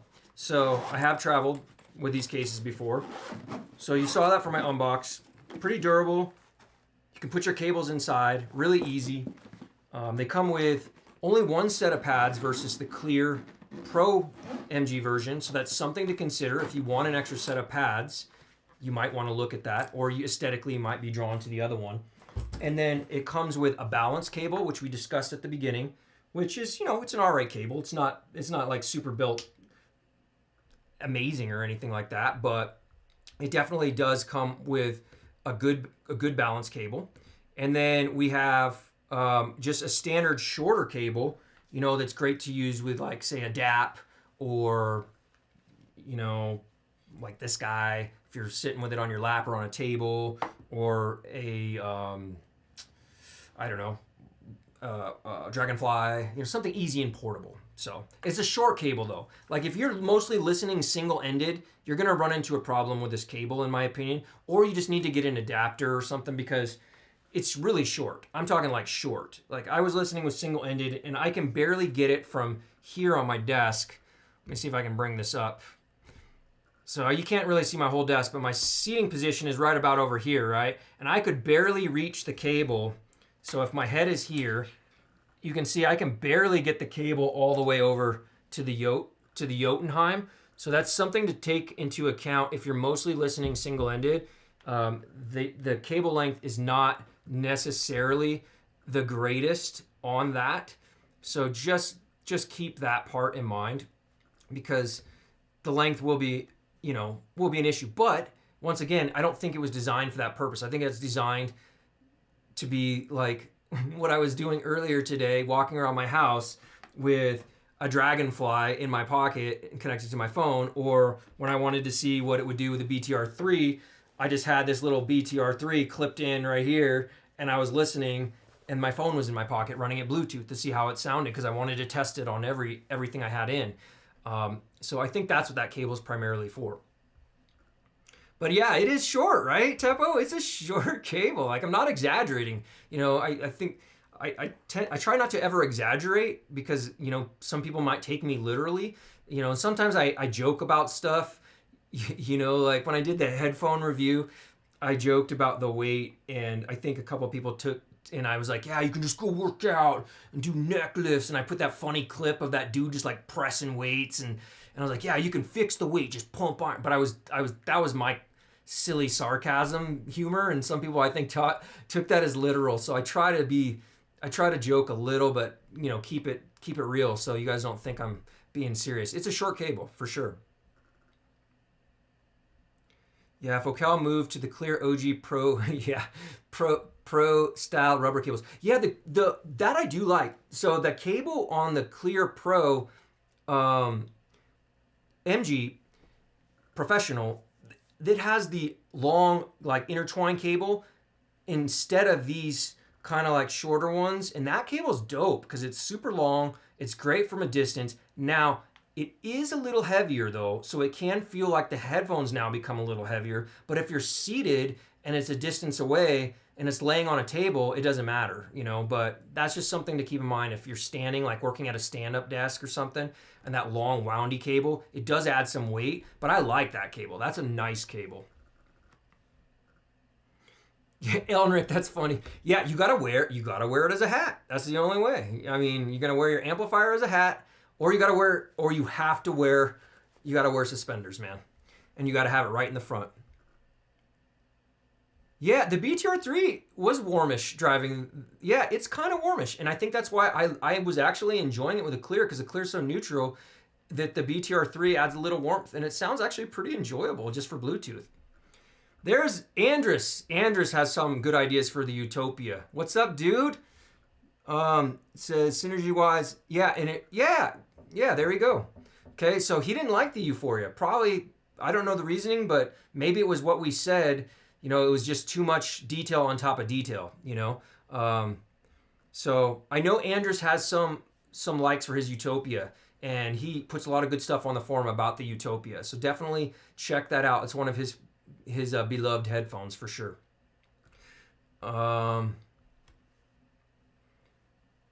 Perfect cable for moving around, but an open headphone for plus 1,000. Yeah, totally.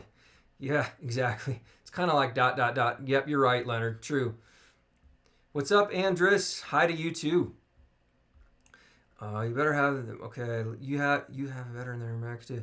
Yeah, aftermarket cables. Well, there's some really good aftermarket cables in Europe too. I'm not sure where your location is, Teppo, but one of the friends and members of my Discord family is Martin, and Martin is based in Germany, and he's got some cables over there from a European company that he really likes, I believe, or they're based in England. I can't remember exactly, but maybe Martin will drop that into the chat, so that way he can let you know. All right. What else about the Clear MG? So, should you upgrade to the Clear? Here's a question. Should you upgrade from the Clear OG to the Clear MG? Well, if you love the Clear OG, I think that's what I try to say, the Clear OG to the MG. If you like the Clear OG and there's no need to upgrade, then don't upgrade. But if you want the latest and greatest with a newer driver, which I think has a better, more open sound signature and a maybe more balance across the board, and I think better vocals, then the Clear MG is something to consider, as well as if you like the aesthetics of it. And then also, you know, you can also, if you never got the Clear OG and you never own the Clear MG, well, headphones.com has a run order on the Clear OG specially made for them. It's a limited run, and there's links in the video description of this live stream to where you can go order the Clear OG for like $990. It's like $500 off. So what a freaking world we live in. That's great. So you can either have the OG if that's your preferred sound signature, because it's not going to be made, it's going to be discontinued, and have that one, and be an owner of the Clear MG if you're a Focal fan and have the best of both worlds, and you get the little subtle differences and aesthetic design. So I think there's a solution for everybody. Forza, there you go. Thank you, Martin. So Forza was and then Audio Sound UK has those custom cables. So I'll put that up for our European friends. I'll put that up so that'll come up in the chat. Thanks, Martin. Appreciate you, dude, for putting that up there. So that's an option for you for some custom cables. Being if you're based in Europe, I didn't see where you were based. And I apologize if I missed that. So, what else could I say about the Clear MG that won't be maybe in the review? Well, I think most of this stuff I'm going to cover in the review as far as comparisons and synergies. But I will say, so far, let me throw this up there if I can get it to pop in here. let's do this and go like this, like that, and like that. So far, I would say from a synergy standpoint, I have enjoyed almost every single amp with the clear MG. I would say the more clinical amps, probably, unless you're using it for editing video, you know, like an A90 or a THX style or a Phonitor, if you have those in your collection, those wouldn't be my first choice for the clear MG. I would say I would lean towards more Class A solid state amps, you know, or like a tube hybrid or some tube amplification. I think you're going to have a more enjoyable, euphonic, better blend of sound from a synergy perspective than just doing a straight solid state that measures really well and that might sound, you know, more clinical. So that would be my recommendation based on hearing now with it 1, 2, 3, 4, 5, 6, 7, 8, 9 amps now with a clear MG. So that would be my overall initial 2-day, 48 hours, however long I've had this 72-hour takeaway on the clear. It pairs better with tube hybrid or maybe slightly touch warmer solid state amps or Class A solid state amps. Yeah, that's a good question. Let me pop that back up on the screen here. So why would I use Roon? Let me put you up there. Why would I use Roon over just using the Tidal app? Okay, so, oh boy, a lot of reasons. 1, it's better, okay? 2, it has, if you're a true music lover, which I feel as if many people on this stream and in this hobby are really true music lovers. I mean, music to you is what motivates you to get through your day. It inspires you. It picks you up when you're feeling down. You know, it brings you energy when you most need it, right? And with that, you want to show respect to the artist that is creating that music, and you want to know who they are. You want to learn about that artist. You want to understand the thought process behind the way that track was made. Like, for instance, I'll give you an example. It's a great one. So Fleetwood Mac, their Rumors album. Okay, so what a unique thing to read about, right? So Rumors was actually, it's one of their best albums, right?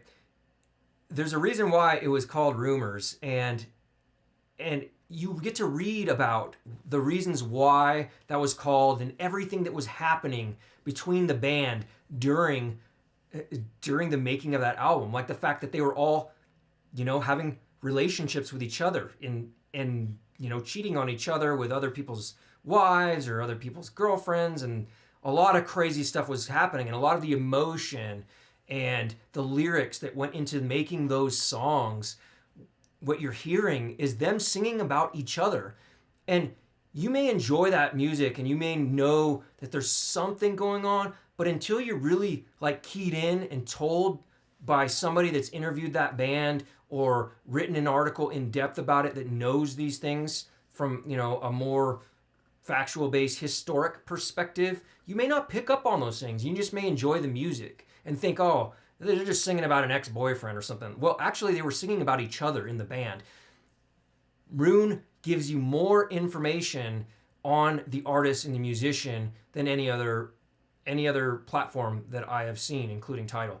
In addition to that, why I would like Roon so much better is that it sounds exceptional. And if you're an EQ person, it has EQ profiles built into it. And the other reason why I like Roon so much is it's for multi-room. So multi-room, right, in your house or business. So if you are like me and you have a listening station in this office for where I do work and listen, and then you have a 2-channel speaker setup where you listen to vinyl and you stream music over there.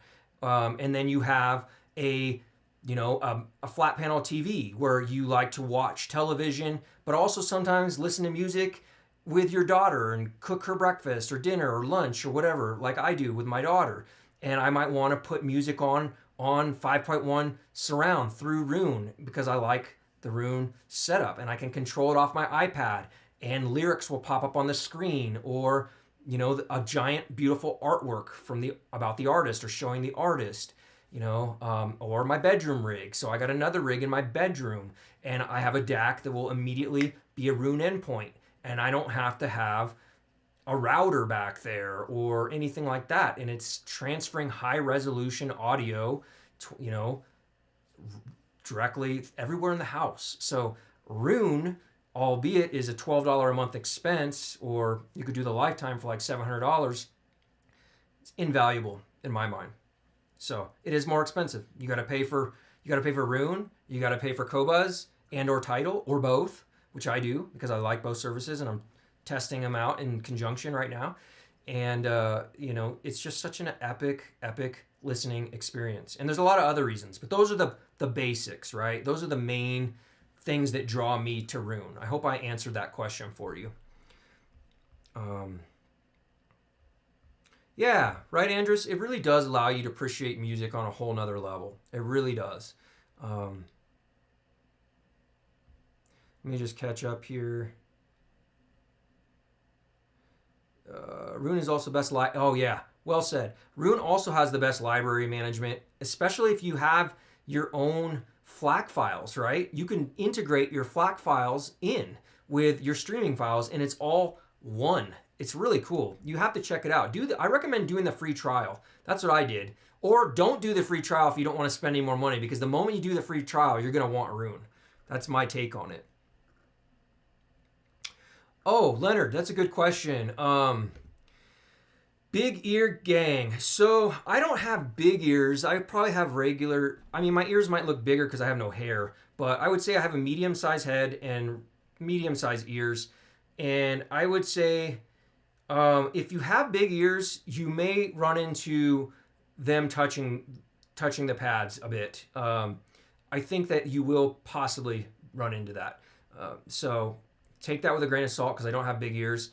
But big-eared dudes, if you have them, drop it in the comments for Leonard. Let him know if you have issues with big ears on yours. If you have medium-sized head, medium-sized ears, I don't think you're going to have an issue, but you might. I'm going to get caught up here. What else did I miss? Okay, cool. I think I'm pretty much caught up. Let me scroll back down here.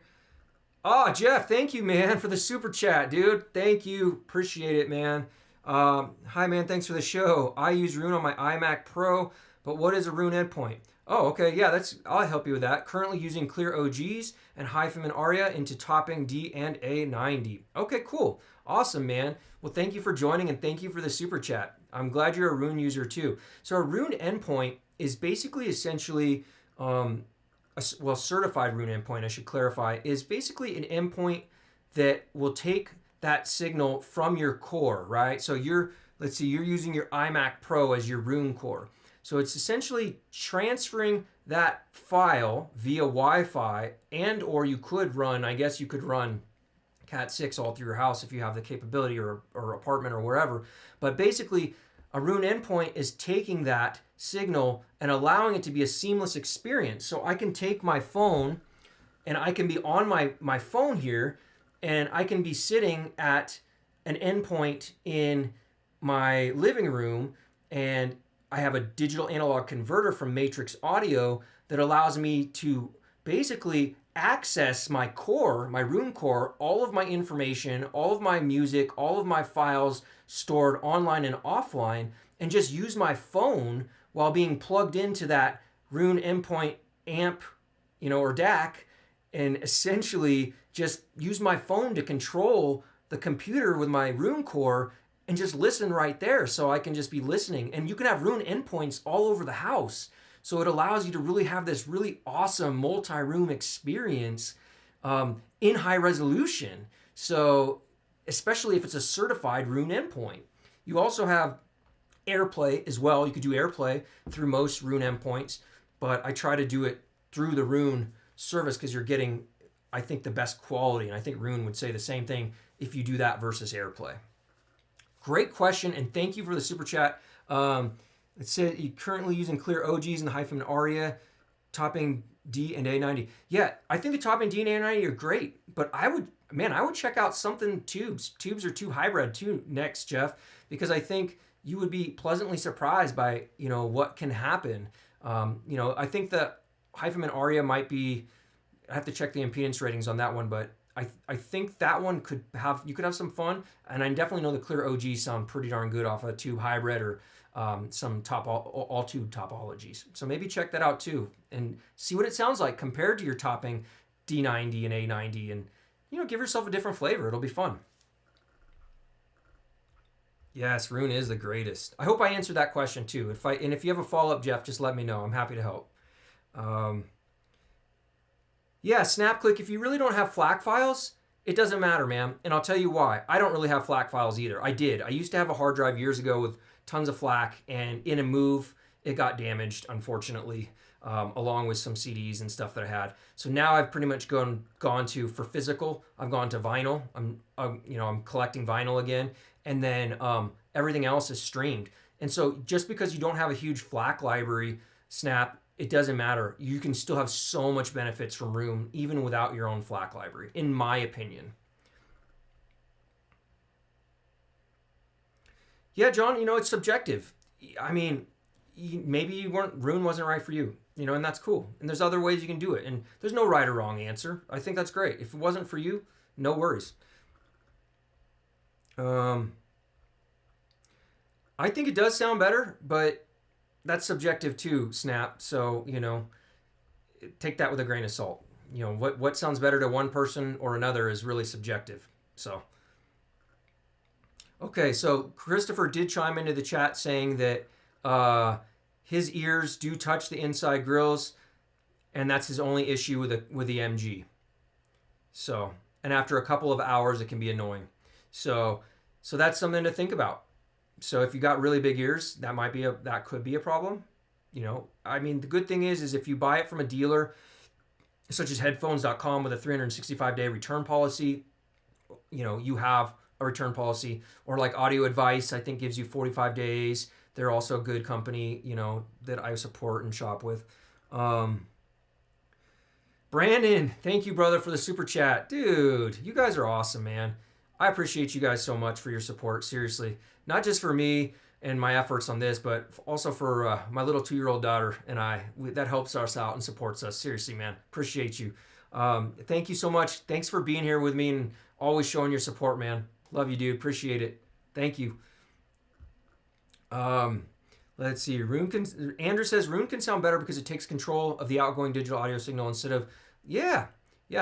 I love it, man. I'm a huge Roon fan, so I'm going to come across as a fanboy, you know, if I keep talking about it. But Roon to me is where it's at. So to the point, I'll end my talk on Roon on this. To the point that I made sure that every single listening station that I have is a Roon endpoint in every single room with my own money. So that tells you something. If I'm willing to invest that much into all of my listening areas to make sure that each one of them, including my 2-channel, my NADC 658 streamer DAC, is a Roon endpoint. If I've done that with my own money, you know, and I'm not wealthy, you know, so basically to me, Roon is worth that much of an investment. So yeah, Spotify and Roon, I don't know if that's going to happen, but you never know. Anything's possible, but I feel like Spotify's so large already. That's going to be a tough one. And I do like Spotify, Leonard. I use Spotify quite a bit for when I'm working out or on the go or driving. Okay, cool. So we've been going for about, let's see here. Yeah, we're almost at 2 hours. So I'm going to shout it out to last call for questions and anything directly related to, it could be any questions, but directly anything that we wanted to cover on my first impressions with the Focal Clear MG, and anything you would also like to see going forward in future for reviews or comparisons to the Clear MG, or just anything audio related. And then we'll call it in about 5 minutes, and you guys can have a wonderful weekend. And yeah, and I appreciate you guys being here. So let's take it over to the questions in the chat, any last call questions or anything, and then we'll call it a weekend. Oh, great question, John. So interconnects, the interconnects I use between um, between all my components like amplifiers and DACs, for the most part, not all of them, but for the most part, they are AudioQuest. I use for the RCA stuff, I use the Evergreen, and then I have a set of XLR balanced, and I believe they're the Red River ones. They were a little more expensive, but I really wanted those along with the balance to really have, you know, basically a review chain that I'm doing the best I possibly can for my budget, right? Because there's always better, more expensive than the River line, but you know that was the most I was willing to spend at the time, or I could invest. And I've been very happy with them. They're fantastic. So I like AudioQuest, and I liked AudioQuest because in my former life I was I was a dealer of AudioQuest when I worked for Magnolia Hi-Fi and Best Buy, and I had really good experience with them then, and so did my clients and customers. And so I feel, you know, I can very easily recommend them. They aren't cheap. And, you know, Blue Jeans cable, if you don't want to spend AudioQuest money, Blue Jeans cables is pretty good. I only had one issue with some speaker cables from them that I had to send back a few times because there were some issues with the manufacturing, but they got it fixed and they got it back to me. Their service is great, and especially if you buy on Amazon, you know you're protected by Amazon.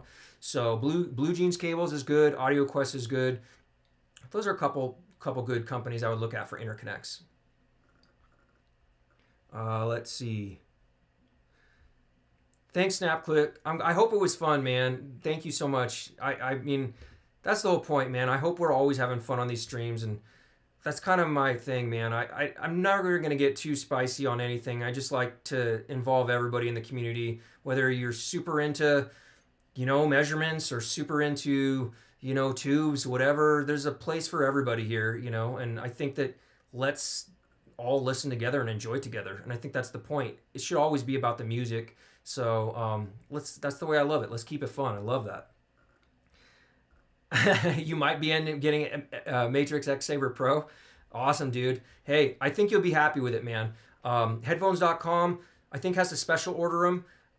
But I know AposAudio regularly stocks the X Saber Pro, and they're generally a 45-day return policy.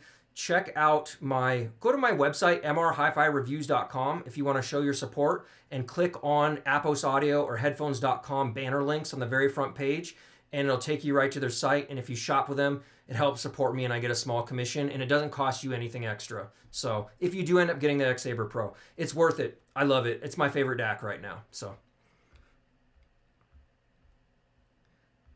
you like those wire worlds? Very cool, Rio. I haven't used those, but yeah, I mean, whatever works for you. You know, interconnects, I think we talked about it last night. They're kind of the last thing in my mind. First, you know, headphones, speakers, DAC, and amplifier, you know, in probably not in that order, but either which way you look at it, speakers, headphones, amplifier, DAC, those are your most important things for affecting the quality of sound, along with your high resolution streaming, you know, your content, if you will. And then interconnects probably are the last thing. Unless you got like an issue with RFI or interference in a room, then, you know, cables might be something you absolutely need. And I know iFi makes some pretty cool products for that, and as well as some of the other cable manufacturers have, you know, shielding in order to reject RFI and, you know, interference. Yeah, Mogami is really nice. Absolutely. Absolutely. In fact, the my blue jeans cables, speaker cables are Mogami. They're great. Christopher likes the Kimber. Yeah, Kimber cables. And those look really pretty too, those Kimber cables, Christopher. I need to reach out. You know, maybe I'll start reaching out a little bit more to some of these cable companies and see if they want to sponsor and send me some cables, and I can maybe talk a little bit about cables on the channel. Or if you guys, any of you have a relationship with any of the cable manufacturers, you know, maybe send them my YouTube channel and say, hey, you guys should send them a pair of these to review, and maybe we can talk more about cables if you guys like that. Pro Falcon made me some great cables, and shout out to a member and friend of the forum and my family Discord channel. He basically made me some custom cables that I love.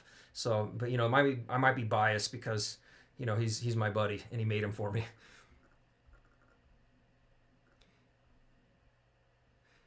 You're welcome, Leonard. Thank you for being here and supporting me and showing up for the stream. Definitely, I'll leave it to be caught on the rewind, so you can definitely watch the beginning part you missed later. You didn't miss anything too crazy, but whatever we talked about in the beginning, there was maybe more of it focused on the Focal Clear MG, so maybe that is worth rewatching.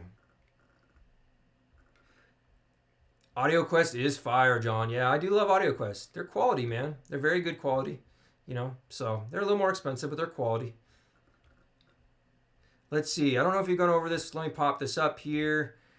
I don't know if you've gone over this, but from a value perspective right now, would you recommend the OG clears still for $500 less, or is there enough of an I mean, I think they're both awesome. So I think if you're talking value, get the clear OGs. In the link of this video right now, go into headphones.com, click on that link. If you're looking for the value for $500 less, yes, the clear OGs are dope. I mean, I would have been happy. Let me put it to you this way. I would have been happy with the clear OG sound in the new body. And it's not light years off. There is some improvements in my mind, but then there's some things though that did bother some listeners about the clear OG, such as in the treble, there might have been a little bit of maybe spice, if you will, in the treble regions a little bit. It never really bothered me. So maybe it was something, an area that I wasn't sensitive to with my hearing. So it wasn't a huge thing to me. Whereas the Utopia, there was some areas that were spicy to my ears. But with the Clear Pros that I had on loan for a few weeks from Christopher, I never really had problems with the Clear OG.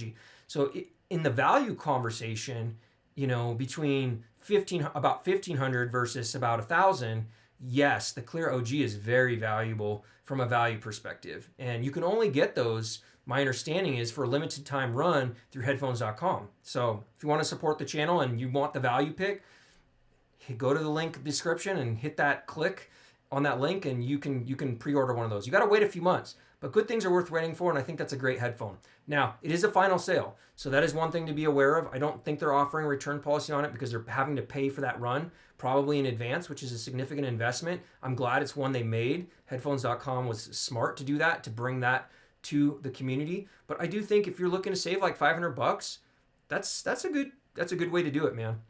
If I was gonna own one or the other, well, I bought the Clear MG, you know. So either one is pretty darn awesome. You're gonna have just subtle differences between the two. Hopefully that answers your question. Do I like the design and aesthetics better of the new Clear MG? 100%. I think the new Clear MG or Clear MG Pro are better looking, you know, but that's just me. Thanks, SnapClick. Thanks, man. Thanks for supporting and supporting with a link. Appreciate it, buddy.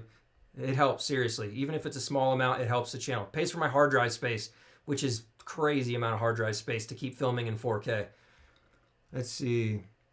Hey, great question, John. I do have a dedicated listening chair. I have several dedicated listening chairs. Well, one in my 2-channel speaker room, I have a dedicated couch because I have a 2.5-year-old daughter who's like my life. I love her so much. And when I listen, I want to sit with her on the couch. Okay, so now it's a couch that comes up to about my shoulders, right? So it's important in a 2-channel setup not to place things behind your head and your ears, or else you're going to get some strange reflection. So I have a couch like that designed for that reason. You may have seen it on some of my review videos. It might have shown up a little bit in the B-roll. And then for my kickback chair that I really love to listen in, it's a stressless chair. I can't remember quite the model of it, but it's from, you know, it's Acorn Stressless. I believe they're made in, oh gosh, it's I want to say it's Sweden or I can't remember, but they're beautiful chairs and they're the most comfortable, and they have lower lumbar support and great head and neck support. And I use those as well for my home theater viewing. And so I got a couple of those chairs. So me and whoever I'm going to watch a movie with, they can also have a killer chair to sit in. So, or my daughter. So, and she's actually got a tiny little recliner that's her size too, but she likes daddy's chair. She takes daddy's chair anytime she can get. So definitely listening chairs will improve your experience too, John. I mean, honestly, if you're not comfortable and you're listening to this music, you're missing out on something because your body's tense, your neck's tense. you know, treat listening to music, even if it's on headphones or speakers, like a luxurious experience to whatever your budget can afford. You know, it doesn't have to be a stressless chair, but find a comfortable position. You're really going to fall deeper into that music and enjoy that experience more, in my opinion. Thanks, Matt. Appreciate you, Hill T, man. Thank you so much, dude. Thank you. See you. I'll catch you on the next one. I love the cables. I love the cables, Professor. Of course, man. I was so bummed. You know, I was so bummed when I got the HE6 SE version 2 that your interconnects, which are way better, like that attach to the headphones than what, of course, HiFiMan gives you. They're really nice. But because they're more durable and built up, the HE6, I couldn't connect them. So I'm stuck using the let's call it what it is, garbage cables that HiFiMan gives you. So I was pretty bummed about that. But yes, I love your cables, dude. And obviously that's not your fault. That's HiFiMan's fault in the design of the headphones. So I eventually have to get different cables for my HE6 because those are not going anywhere. I like my HE6. And I think they're also good to have because they allow me to test the capabilities of an amplifier to truly sound well with a highly demanding headphone. One thing to forget. Yeah, man. Clean power is important. In fact, I do run all my gear through every audio piece of equipment in my house, Tepo, I have has got some form of auto voltage regulation and clean power, as well as my TV. I've been a firm believer in that since, I mean, I guess I started in this industry selling it because I was able to see it, you know, and measured. They showed measurements of it way back in the day. Back in the day when monster cables was a thing, you know, way back when, all the way to, you know, what I'm currently using now. So, and the name of the company is just, I'm drawing a blank, but, and I don't have it in this room because I have an old monster one in this room. Kimber cables are good. One thing to forget, clean power. Oh yeah, I just read that one. Burson Soloist 3 times. Actually, I'm glad you asked that. I have one on order from headphones.com. So I'm just waiting for Burson to send that over to me for me to review and give you my thoughts on it. And I'll probably do like, if you guys like this format, I'll probably start doing this. I'll do what's like my first impressions and we'll live stream about something that comes in.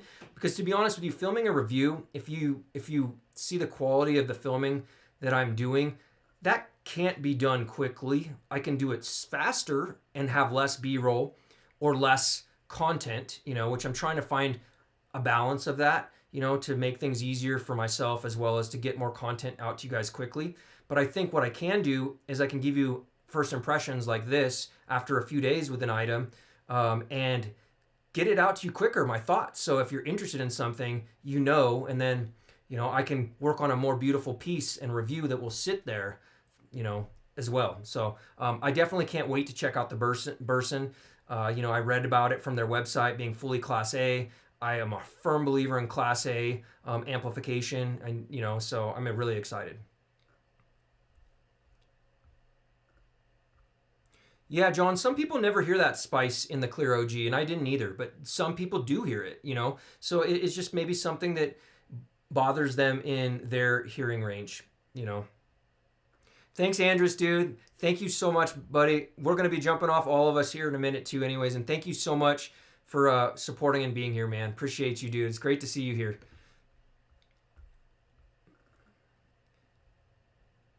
Yeah, so David really likes, yeah, David has posted some really awesome information on, in fact, I think that's one of the people that got me excited to check out Burson amps is I read some great information from what David put up on our on the headphones.com forum about Burson, and I'm excited, man. I can't wait. I hope headphones.com gets it soon. I'm really looking forward to it.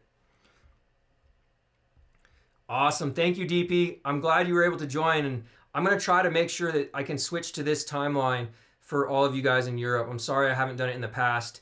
Just being, you know, having my daughter, sometimes it's easier at night, you know, or doing it on the days I don't have her. So, but, you know, I can just do it on the afternoons I don't have her. So we'll make it work. I like this. I like being able to have you guys with me here always. So you don't have to be on the rewind.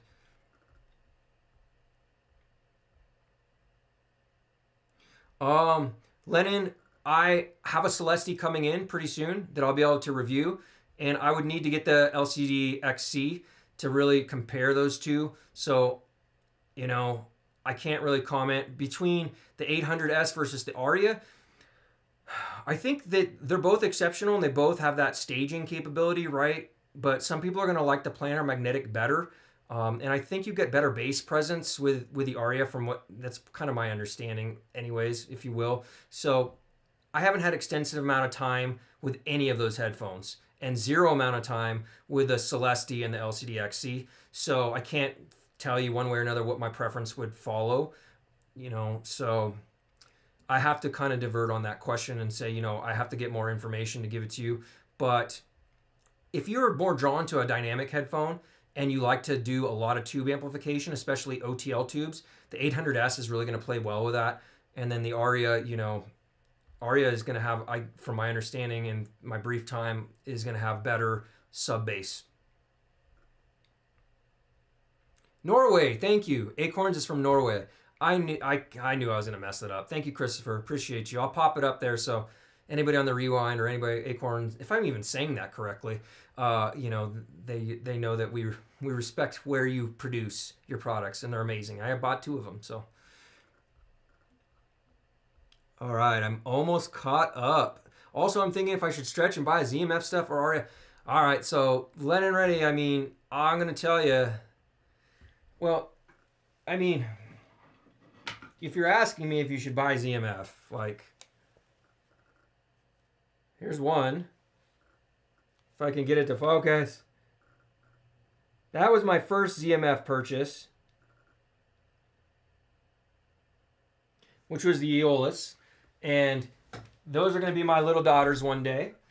And then my second purchase, which I'll probably be buried with these. That sounds morbid, but they are pretty awesome. These are probably my, if I can get some light on them, these are right now my reference to what I'm holding every other headphone to. So, you know, back in the day, my reference was a 6XX, right? Because that's when I was starting out in the hobby. So it was a Sennheiser 650 or 6XX, and you know, references changes as you know you get up higher level gear and stuff. So now the Verte is kind of my reference for everything, and looking at that head, which is a huge compliment to Zach and Bevan and what they've created with the Verte Open and the limited edition as well, because it's got desert ironwood, so it's extremely dense wood, which gives you a bit more faster transients, right? Which is pretty cool. So. You know, but the thing is, man, Lennon, it's hard to know without knowing exactly what you like as far as Audible, what the rest of your audio chain is. What I would recommend, man, and it was something that was brought up by Sheldon earlier, which was really smart.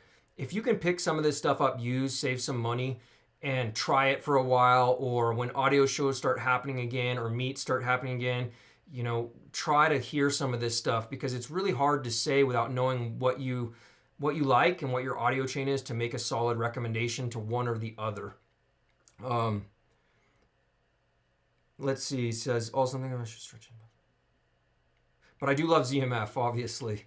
But I also love Focal. I mean, so, and I also like Hyphaman, but for me, the Hyphaman, the one I wanted to buy was the one I did buy, which was the HE6 SE version 2, because I listen to all genres of music, not just one. And I felt that most Hyphaman does really good with orchestral and bigger pieces and classical, but didn't play as well with other genres of music, you know. And I think that's where the Susvara and the HE6 SE version 2 kind of do a better job.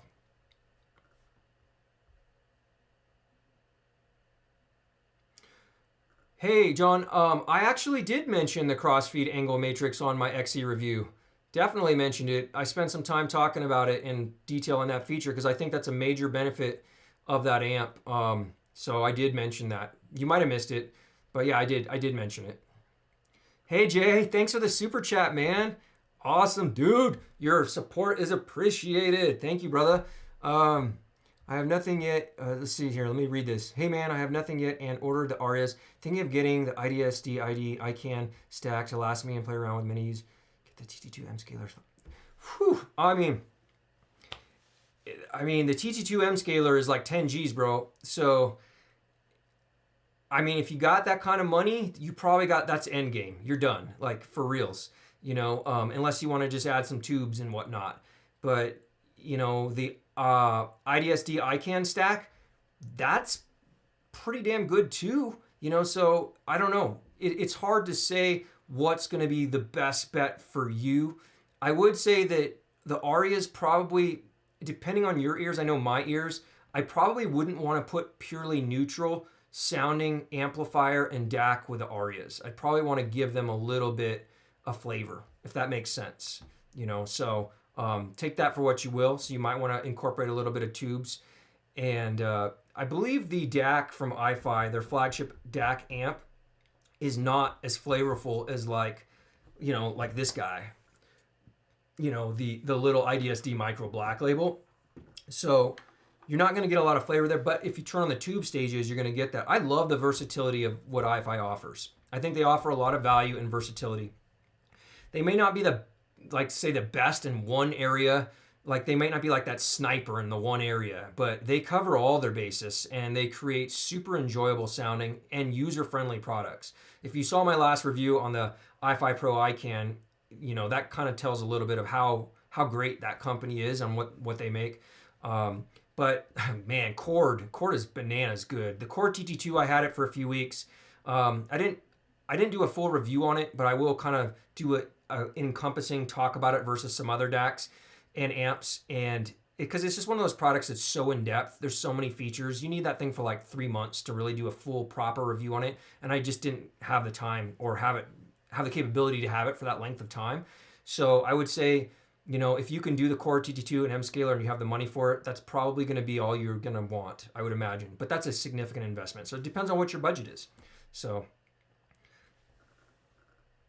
hopefully I answered that question. And thank you again for the super chat. If you have a follow-up to that and there's something I didn't maybe cover thorough enough on that super chat question, please let me know. I'm happy to go back on it. Awesome. Yeah, Rio really likes the Burson Composer 3x DAC and amp. Yeah, I think the one I have in order isn't the one with a DAC though. I think I've just got the amp. I just did the amp because I'm really happy with the DAC I currently have. And I generally like to keep DAC amps separate, but I mean, that doesn't mean that you can't get excellent performance out of it. Tepo has Monster Cable. Yeah, I mean, I really liked Monster Cable. I don't know what happened to them. Some of their stuff, their marketing was a little gimmicky, but they made good cables. Let's see, noticing yesterday's stream. Yeah, I did. Kevin, I did get their Radiance. I'm going to pop that up there for our viewers after the fact. And everybody out there, we're over 2 hours now, so we'll keep it going for a little longer, but don't forget to smash the like button. And if you can, share this video with friends or family that you might think appreciate it. So when you smash the like button, what it does is, obviously it makes me feel good if you smash the like button because I know I'm doing something that's helping or it's appreciated. And then two, it actually helps with YouTube, right? So like we want people to see this so it gets out to a bigger audience so we can help people in the audiophile world and build this community. So when you smash that like button, it actually helps the algorithm so for this video to be seen more. The question is, it says, I just sold my Clear OG and Radiance, and would you recommend the Clear MG as a complement to the Radiance? I think they're pretty complementary so far. I don't have a ton of head time with the Radiance yet because I've really been going heavy on the Clear, knowing that we were going to be doing this stream. So with the Clear MG, so I think so. I think they are. You got a little bit more bass. Well, you own the Radiance, right? So yeah, you get more bass presence, a warmer sound, but you get a more neutral sound and a bit more, I think, detail and information with the Clear MG. So I'll have to give you my full review. Will go in deeper detail. That's one of the headphones I will compare for the full review. So I don't have as much to say on that yet because I just haven't got a lot of head time with the Radiance. So it's still pretty early on. Nice. So you have the Aeolus. Excellent. Yeah, the Attune. The Attune, Tyler just did a thing on the Attune the other day, and he really liked it. But then when he put on the Verite Open, it was kind of like a whole level up. So for me, I have the Aeolus and the Verite Open, and I think that's pretty great because the Verite Open's a big step up from the Aeolus. But the Aeolus is very special, especially in the mid range, and you know, it's got a nice mid range like bass boost, and it's a little warmer there, and so vocals have a really nice tonality to them as well as strings. So there's something very special about the Aeolus too. All right, let's see. Yeah, man, Leonard, it is a long wait, but it's worth it, man. Zach and Bevan, they just do an exceptional job with the headphones they create and the service. You're gonna be stoked when you get them, man. Good things are worth waiting for in some areas, and the ZMF is one of them. So it's worth it. All right, so Lennon says you have a Class A Rebel amp and a 6XX for now, and you're looking for punch, slam, and warm sounding headphones. Well, the 6XX is a warm sounding headphone, but they're not very dynamic, right? They don't have like that punch, if you will, to them. So if you got a Class A, I haven't heard the Rebel amp, but I've heard good things about it. You know, one of the headphones I really like that's got a like neutral warm, especially in the mid range. It's got some more, and it sounds dynamic. If you're into planar magnetics, is this guy here. If I can get it to focus.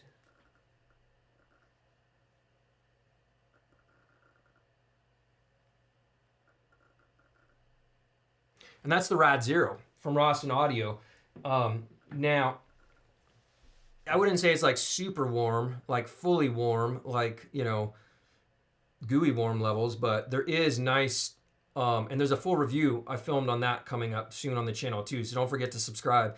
But there is there's a nice little lift in the bass region and the mid bass region, and the lower end bass is really sweet, especially for electronic music, and it never sounds fatiguing in the treble whatsoever. So when you pair it with a solid state amp that's got good punch to it and speed, it actually really does well. So that might be something to think about, you know, or maybe something from ZMF. Like if you like the sound of the 6XX and you want to upgrade like your level of detail and staging presentation, you could go to like an Aeolus, and they're warm and they've got punch, so that would be kind of cool. Or if you want even more punch, you know, for maybe a little bit of sacrifice and warmth in the mid-range, you could go to the Verite Open, and they are very dynamic sounding, and they still sound warm, and their staging is so good, like three-dimensional staging, airy, really awesome, and they are beautiful too. I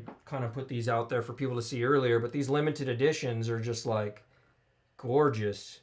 It's hard to see because we got kind of a dark room, but the wood grain is like unbelievable, like unbelievable headphones. So that could also be something, but these are pretty expensive. If you're looking more for a budget upgrade from the 6XX, I think maybe you could look at like an Alex from Drop.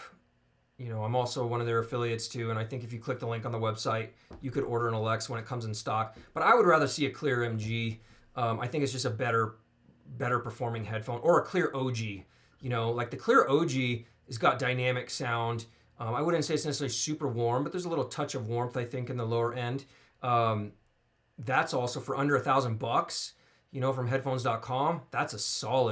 I think that's a solid choice, and one you would really enjoy probably if you're looking to upgrade from a 6XX, depending on how that Rebel amp sounds and the DAC you're using. So if you have a glary DAC or a bright DAC, then maybe not so much. Johnson, great question. Stay tuned for the answer on that. I haven't got the Celestia in yet, but I should have that maybe in a week or two. And I'm going to do a side-by-side comparison, live stream, as well as, if I have enough time with the Celestia, also a review. So stay tuned for that, buddy. But my understanding, without hearing it, is the Celestia is a bit more neutral sounding, maybe closer to like a clear with less bass though. So for me in my ears, if that holds true, I'm gonna probably say a Radiance because I like a little bit of warmth in the bass. Because I like the way vocals sound a touch warmer than neutral, and I also like electronic music. So bass and the electronic music is, you gotta have it. It goes hand in hand. Let's see, Lennon Ready, LCD Slam's really good. Good, yeah, good call. That's awesome, John. Isn't that cool when you can get somebody? John just gave somebody a really great audio experience. So isn't it cool in this hobby when you can introduce somebody to just a magical audio experience, and they end up just saying like, I gotta do this too, and join you guys, because it's pretty magical. Man, Jay, I think the IDSD iCAN stack I would think would last you a good amount of time. Now, I mean, if they drop a new product, are you going to be bummed? Maybe, but that's part of the game. You can either wait forever and never buy something, or buy something that's universally, pretty well loved for the most part. You got to look at the price for performance, and I think that Hi-Fi gives you stuff that is really versatile. So that's something to consider, and it's far cheaper than going to the cord stack you were talking about. I think the cord stack you're talking about is 10 G's, dude. So I think if you go with that Hi-Fi stack, you're looking at like less than 5 G's. So you're talking less than half. So you'd probably be okay with that for quite a while and be happy with that, So that's my thoughts.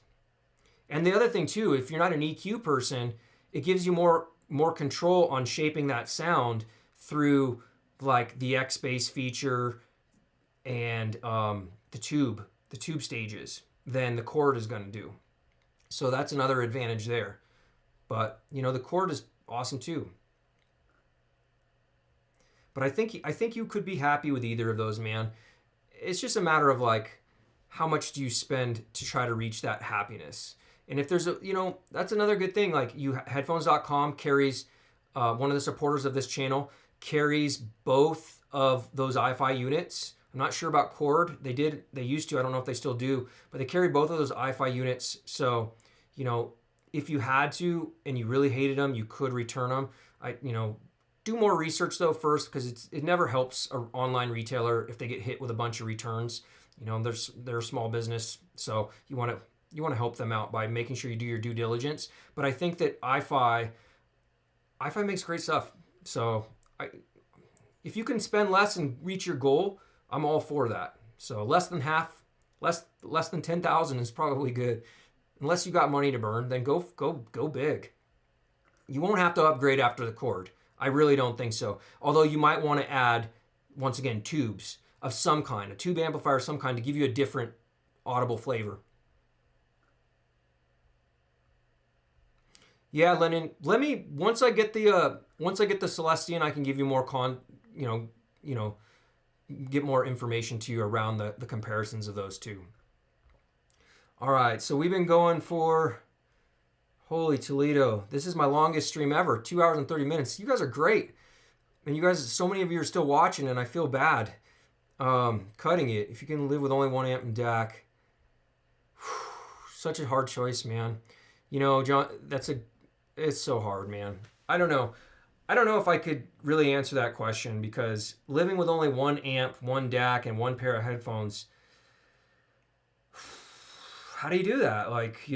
I mean, I would say they're all so many headphones, and I've loved so many of them, and there's so many different use cases. It's just hard to say which one would be the one. So I don't think I can answer that. But I think the Verite Open does a really good job of playing the best with multiple genres of music. But these new clear MGs do that in the Focal world. So, albeit not at the same level as the Verites, but it's also like $2,000 less or whatever. No, $1,000 less. All right. So it's a significant less money, but you also get hand built, custom made with the ZMF stuff. So it's, but the performance of the Verite is still at a higher level than the clear MG. So, but I could see both of these being really great headphones for multiple genre use. Now, would either of them be the one and only that I choose for the rest of my life? I don't know. I just hope that I never have to make that choice because it's really nice to have a couple options. All right, I think I'm gonna call it because we're over 2.5 hours, and I gotta work out and eat. I'm hungry, but I just want to thank each and every one of you guys for coming here and joining me today on the Clear MG stream. And I hope this created some value for you guys as listeners and watchers. And I really can't wait for the next time to do this with you guys. And maybe we'll get one scheduled in the next week or two. I have another one that's cool. It's not necessarily a product related one, but I do have a stream coming up with an electronic music DJ and producer, which is kind of cool. It's going to give us a behind the scenes look of how he produces, mixes electronic music. So if you're an electronic music fan, that might be something you could be interested in watching. And we're going to try to do it in an afternoon one too, so anybody in Europe can also see it as well. So hopefully you guys can make that one. I know most of the time we like to talk about products and gear, but it's also pretty interesting in my mind to see the artists and how they're doing what they're doing, because without the artists, the products don't matter because they're the ones producing music. So I think it's going to be a really fun one. He's a really cool dude too. Lennon, thank you for the super chat, man. Thank you, dude. Yeah, man, I appreciate it. I mean, honestly, it is work, but it doesn't feel like work because you guys in the community are so great, and I love the support that you're giving me. Super chats are financially supporting me, but also just the support of you being here with me, and giving me comments and likes on my videos.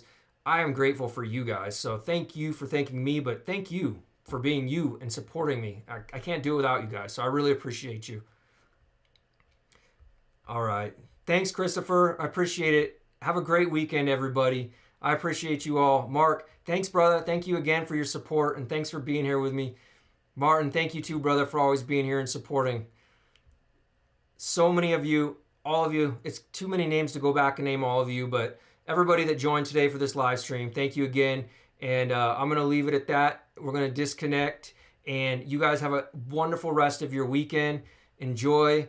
Hopefully it's warming up where you are. And it's definitely warming up where I am. Thank you, Elnrick. Good to see you, brother. And as always, like I always say at the close of every one of my reviews, I appreciate you all. Much love. And we'll see you next time. Take care. Peace. Have a great weekend.